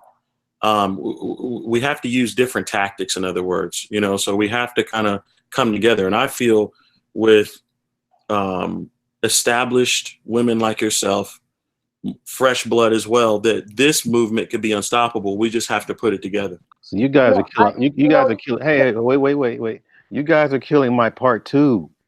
We supposed to put all this stuff for part 2. Well, you know what? I'm willing to work with this young man. I have a young man who probably his age or a little bit older. I have 3 sons who are heavily into technology. I won't go into all that, but I will say this: there's not too many. This is a small circle, like Mark said, and all these up and coming people. You know, Frederick Douglass Foundation is amazing. There's different Frederick Douglass. There's the There's Carl K. Smith. He has something. I'm thinking, and I could be wrong, that you're talking about. Oh my God, the other brother. I don't know why he's blanking on him, but the one who's out in Washington D.C. All of those people are amazing. I think you're safe with them. I think you're safe with Star Parker. I think you're safe with her. Alba Keen. I think you're safe with her. They're different in the sense of this. They focus on Star Parker is about abortion. You ain't gonna, no one can do Star better than Star. When she talks about reproduction, abortion, Planned Parenthood, I get it. Her and Albert King and a lot of the ministers on that one. When it comes to the Frederick Douglass, kind of the simulation with God and Christ and politics, a little bit, and of course the foundation of Frederick Douglass. Urban Game Changers is where we go into urban communities and we hold elected officials accountable as well as ourselves. It is foremost about accountability. We've pivoted a little bit because this is the 400th year of African American descendants of slaves. And President Trump signed a commission to commemorate and remember that. So this is why we're having this event. Now, in saying all of that, I've always been open and just to be talked to. If you email or reach out to me, I have no problem with that. The difference I have maybe that we might have is I don't like how people put Candace Owen up there like she's the only one and there's never been anybody else. And that has to do with white conservatives picking and choosing who they want to glorify. I think it's unfair to the Stacey Washington. I think it's unfair to all the other women who came prior. That's all. My lovely sister Shirley, we're trying to end this. Oh, I'm sorry. I know you kept me on. You going on? We going on? I'm like, let me sleep. We could do that on the next one. We'll put back that on the next one. And you know what's crazy? You probably going to say, I don't remember what I said last time. I'm like, no, like we just lost the fire. No, but I appreciate you guys for coming through. And I definitely want to do this again. I mean, most definitely. I really hope you guys come back for part 2. And again, I was mentioning too, I'm doing the liberal side as well, and then try to do a combination of coming to a consensus. So there's a method in my madness. I need your help. You know, all the people that's been there, done that, the young and creative minds, the new ideals. I need all hands on deck. I'd like to give a shout out to Kels. She really helped me put this together. She was the one that brought Derek up here. You know, I really appreciate her. Also, we're supposed to have one of the emeritus of the Black Panther Party come through. Not on your panel. Ooh, no. But but on some other interviews.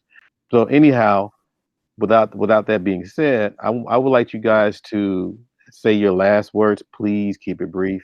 I know you're running for office and everything. No, I'm joking. Keep it brief, and we'll schedule another time for you guys to come back. And did you guys like the format, or do you want me to do some tweaking? No. Leave it as is. I think it was pretty good. We didn't feel like we were getting bombarded. Okay. So I want to go down the list, Brother Afro Synergy. Just let us know, some things that you want to close out on. Let us know anything that's coming up that you want us to, about. Tell us about your channel and everything. So let's go. Well, I just once again, Afro Synergy News out on YouTube, also on Facebook. And I want to say that this was an excellent program, an excellent layout, excellent questions. I really like that. It flowed very well. So I really, really appreciate that. And finally, I'd like to say that, and Shirley will mention it, don't forget next month, there's going to be that event, that conference in West Virginia. So myself, Shirley, and others will be there, and we're going to be talking about some of the details that pertains to reparations, and we're going to be prepared with a prepared rough draft of legislation that relates to reparations. So don't miss that. Let others know about that. So thank you very much. You're a great host. Oh, thank you. I really appreciate you and your presence. Thank you. I humbly appreciate it. Thank you. Brother BMT. Yeah. First off, I want to give a shout out to all those who supported this crew and pretty much all the conservatives that we have here. It's good to actually get to see us. I actually get to be on a panel and not get called coon for once. So This was pretty good Oh, for you once. said it. Oh, I was hoping we get through the day. It feels good not being called that on a panel for once, man. Like that just But Okay. we're doing good. I think a lot of us we like to keep quiet and move, behind the scenes, and um we care about our community. Like I think we go hard and self-sacrificing, and I ask us now that we see that the school year is picking up for families and children and communities. Our work is going to be pretty busy, and I think we're going to be more so vigilant, especially with the reparation talk that's coming on the table. I'm hoping that we can get to do this more often and actually get to talk to our brothers who are independent and liberal, and actually, but we don't hate nobody. We just want to work and actually all get to a common goal of, hey, our people should be able to sit down and eat and be productive people out there in the world. So this is very good. I'm very thankful that we have this going on right here, Art. So you definitely did something that most very few people can do. Thank you. Thank you, brother. Okay, brother Derek. Okay, so yes, I really enjoyed this. I kind of called in the last minute. I wasn't even really expecting. Kels had hit me up, and I was like, sure, that sounds like real cool. But this turned out to be real great. It's a blessing. As far as me, like I said, I'm coming from D.C. last week. Was a guest at Clarence Henderson at the president's 4th of July event, and I can tell you honestly, I'm seeing this president do great things, and I know a lot of people like to go down the rabbit hole, conspiracy theories, whatnot. I can tell you again, reiterate that this president will do for Black people. All we have to do is present it and get it there. And a lot of people say, well, what's different? There's a lot of people who believe that other presidents before this, it was part of their agenda to make sure that Black people only got so far, and then the plug was pulled at a certain point. If that meant eliminating somebody, if that meant eliminating progress, if that meant oops, accident, so be it.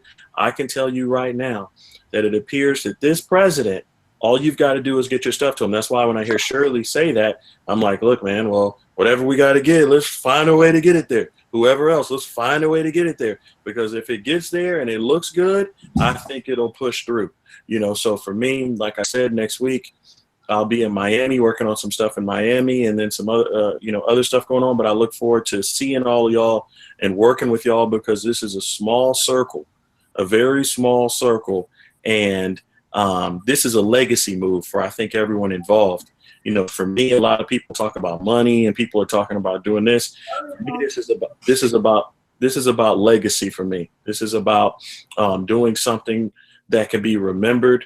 And, I never was in the military and I never was a police officer, but I feel like this is my duty to my country right now during this moment in time with President Trump to try to push this Black agenda that I think it was Ms. Shirley or someone else had mentioned earlier, that has been conveniently usurped by this strange LGBT and strange feminist movement that has been pumped to take all of the work that Black people have done and replace it. So I believe we have a duty right now to stand up. And another thing I want to mention, we have to, for those of us who are, like I said, established or whatever, you have to understand the power of social media. You have to understand the power of, if you want to add me on Instagram, I'm on Instagram and Facebook. I was banned from Twitter. So I'm on Instagram and Facebook under Derek Gradenigo. That's Gradenigo, Gradenigo. The power that comes with that, we can get our messages out. We can create that buzz we need when certain people pop up. And, I think I have up to 60,000 people now across Facebook and Instagram. A message alone can travel mountains, so we have to use those advantages. And be prepared to do as such. So that's all I have to say. Okay. And before this gentleman speaks, his name is Mark Isles. Mark Isles. We're in the same fraternity, Omega Psi Phi Fraternity Incorporated. That is my big brother. And you should see how he represents himself around us. Is wow. This dude walks around with majesty. And that's when I start understanding how a person can do this in an all black section. And so many people respect him, but yet he has a different view than a lot of, a lot of the, people around. But yet he gets the utmost respect from all of us. So that's why, when people talk about conservative and Republican or whatever, I still welcome some things because he showed me how you can still conduct yourself as a black man and still have these views. So I just like to introduce that to him. I mean, introduce you guys about him before he speaks. Go ahead, Mr. Mark. Art, as I now know you, I appreciate those comments. You are absolutely correct. One of my claim to fames, and I love to brag about, is I say it all the time. My enemies respect me more than my friends do, and that's absolutely true. And I do carry that as a badge of courage. So I appreciate you outlining that. But thanks for the invitation. It's very rare that I get invited to be a part of anything, and very, very rare that I get invited back after I speak. And that's even amongst Republicans, because I refuse to address any microphone in a Republican setting without pointing out the fact that the Republican Party has done very, very little in terms of embracing Black people and paving a road of inclusiveness. We have had to bulldoze our way in. And although I'm okay with the bulldozer, the truth of the matter is that we should never have needed a bulldozer. We should have just needed a van to load up people and just bring them. And it's time for the Republican Party to shift. It's time for a shift. The demographics in America have shifted. They will not change. They will not change in our lifetime. They will not change in my grandson's lifetime. The fact of the matter is in California, the Republican Party is completely, totally insignificant. Why? Because of stubbornness, because of stupidity, and because of stubbornness. And a refusal to create a place in the party for minds and individuals like myself, like Shirley, and like others in California that could represent intelligently, articulately, a point of view that would speak to the center of America. And until that happens, we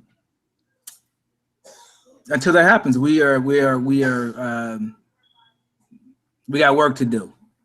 I'm gonna leave it at that. Okay, thank you. Mr. Research? Is he really gone? No, Oh, I stuck around. I wanted to see how it played out.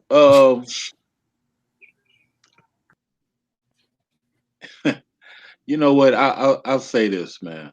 And I say this very seriously. There's a lot of people that look like us that don't want us to win. There's a lot of people whose sole goal is to do what a lot of Indian people have done, a lot of Dominican is use that black skin, pretend to be black, come into our spaces and talk anti-black. My whole thing is, like I said, there will be some anti-blacks going over to China telling them to get the money back. They're not going to do it because that's not black people that they're attacking. If you're going to be about something against policy, have the knowledge about the policy and be universal in how you approach your dislike of it. But the minute somebody starts speaking for black sons and daughters, don't say, well, you got to be 6 foot high. You got to be this. Stop putting all these restrictions just because you're black. Go to Chinese and make the same statement. That's how we know you're about policy and you're just not about what black folks should be doing. The other thing is, for people who are for other things, you guys and liberals, Democrats, y'all got to get more research on the stuff y'all say. You know, you might not like Republicans. Some of these people might be racist, whatever the case may be, but you need to be able to mentally compete. You need to be able to do more than get a speech or get mad when a conversation don't go your way. Or, Art, how does that make sense?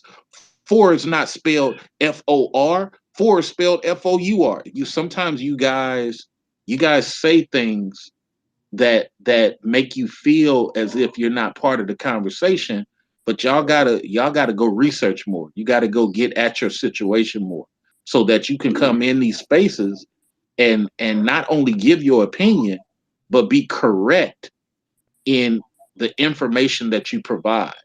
There's a lot of things going on in your city. Forget Obama, forget Republican, forget Democrat. What's going on in your city you don't like? They put a bike lane in front of your house. You didn't like it, but you let it happen.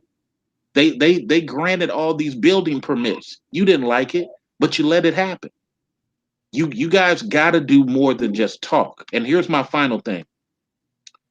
As you notice, I've been doing stuff about the manosphere recently. I'm gonna say simply like this: Black YouTubers, Shirley, myself, Afro Synergy, we're leaving out from the safety of YouTube and chat rooms, and we're going to where our opinions really matter in front of these cameras, around these news journalists, and we're making some valid points. We're ready to compete with our information and not just make speeches against Black folks. We got to stop falling in love with these videos about attacking each other. We got to start falling in love with these conversations where we're telling lies to the community. Black marriages have doubled since 2008, but you'll get 3 popular YouTubers that say Black marriage is going down. We are the most Ku Klux Klan talking people on YouTube I have ever seen, and it's ridiculous. We got to get better than that. And if not for ourselves, for your great grandchildren. Because if not, your great grandchildren going to be like, what the hell was y'all doing all that time? It wasn't the dope days. Ronald Reagan wasn't in charge. It wasn't like it was 1986. It was 2019. And y'all still was talking about dating? It's ridiculous. So those are my last things I say, man. Get involved locally. Hate me if you want to, but that's real talk. Get involved locally and change your grandchildren's lives. A lot of you guys are dying and not leaving nothing to your grandkids. So hey, you're gonna be screaming Pakistani supremacy in a minute. That's the last thing I gotta say. So before Shirley goes, I just like to give a shout out to Sister Shirley because I met Sister Shirley through Mr. Research. We were on the same panel, and I called and told her about this panel. She just right away just very attentive, and I really, from the bottom of my heart, I really appreciate that. And when I was formulating the questions, I mean, she helped me to shape them out. Kale's helped me as well. So I'm just trying to let people know I'm not trying to hide anything or whatever. I mean, or take all the credit or whatever. Credit needs to be given where it's due. Along with Sister Char Willie out there, if she's still out there, she's always supporting me. So I would like to give Shirley the last word so we can be out. Thank you so much. You're so sweet. God bless you. For every action is a reaction, and for every non-action is the aftermath. We're living the aftermath of Jim Crow. We're living the aftermath of the civil rights movement that has been manipulated by the left, by the liberal progressives, by the gays, by the LGBT, by the transgenders. We're living the aftermath of bad policies of Lyndon B. Johnson. We're living the aftermath of us failing to communicate with each other and not attack each other. From out of our parties, from within our parties, from generations, from the older to the newer. I think all that needs to be set aside.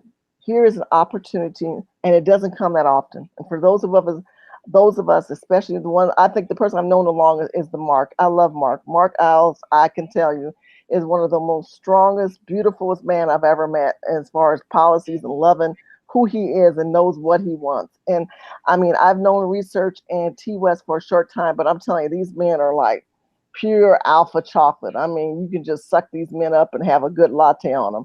They know what they're doing. They are very confident brothers. Many of you guys need mentors. Reach out to these men. Reach out to this beautiful brother Art, who opened up his forum for all of us, and even that young brother who came on board, who's part of Turning Point and what he's trying to do. Because, a lot of us, we don't get paid for any of this. We do this out of the goodness of our hearts. We do this because we have passion for the betterment of our people. And right now, we live in a very subdivided, segregated country. And for those of us who are on the West Coast in Los Angeles, we can tell you they are putting other cultures of people ahead of us. Every night you sleep, there's Black people in LA who are homeless on the street. Black people who are being put out of their house and apartment for an illegal immigrant who comes here and pushes their children across the border. When we have our children in the trash can because of Planned Parenthood, who took the time to filtrate themselves in urban communities, partly because we've said nothing. So a lot of things that are upon us is because we said nothing. August the 21st to the 25th. Please write this down. Urban Game Changers Conference. I'm going to put up some free tickets because I know a lot of people are saying, hey, I want to come. I'm having problems with money. I've just got a major sponsor who says, hey, look, I'll cover some tickets for some people. So I'm going to change the site so we can get some free people in that room. We've got some great speakers. Like the brother said, social media is key. I have Facebook, Twitter, Instagram, and Snapchat. Look up Shirley Hussar. We have Urban Game Changers in 15 different states. Urban Game Changers, Texas, Urban Game Changers, Alabama, Arkansas. Look up the states. See if your state is there. And if not, Urban Game Changer California is always a platform to be upon. I am easy to be reached. You can email me at shirleyhussar@gmail.com or info urbangamechanger.com.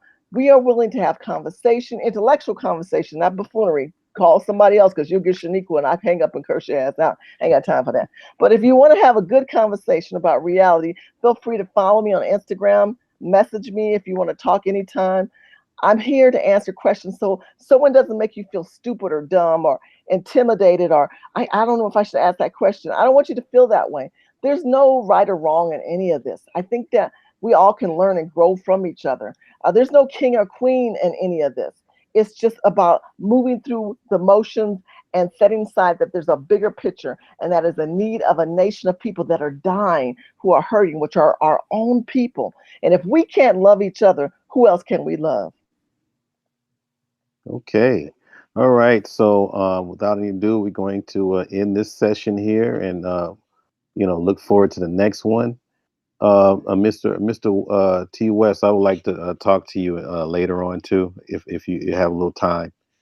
But it's so many people, I can't really acknowledge everybody in the chat. That's how much success we had, because we'd be here all day.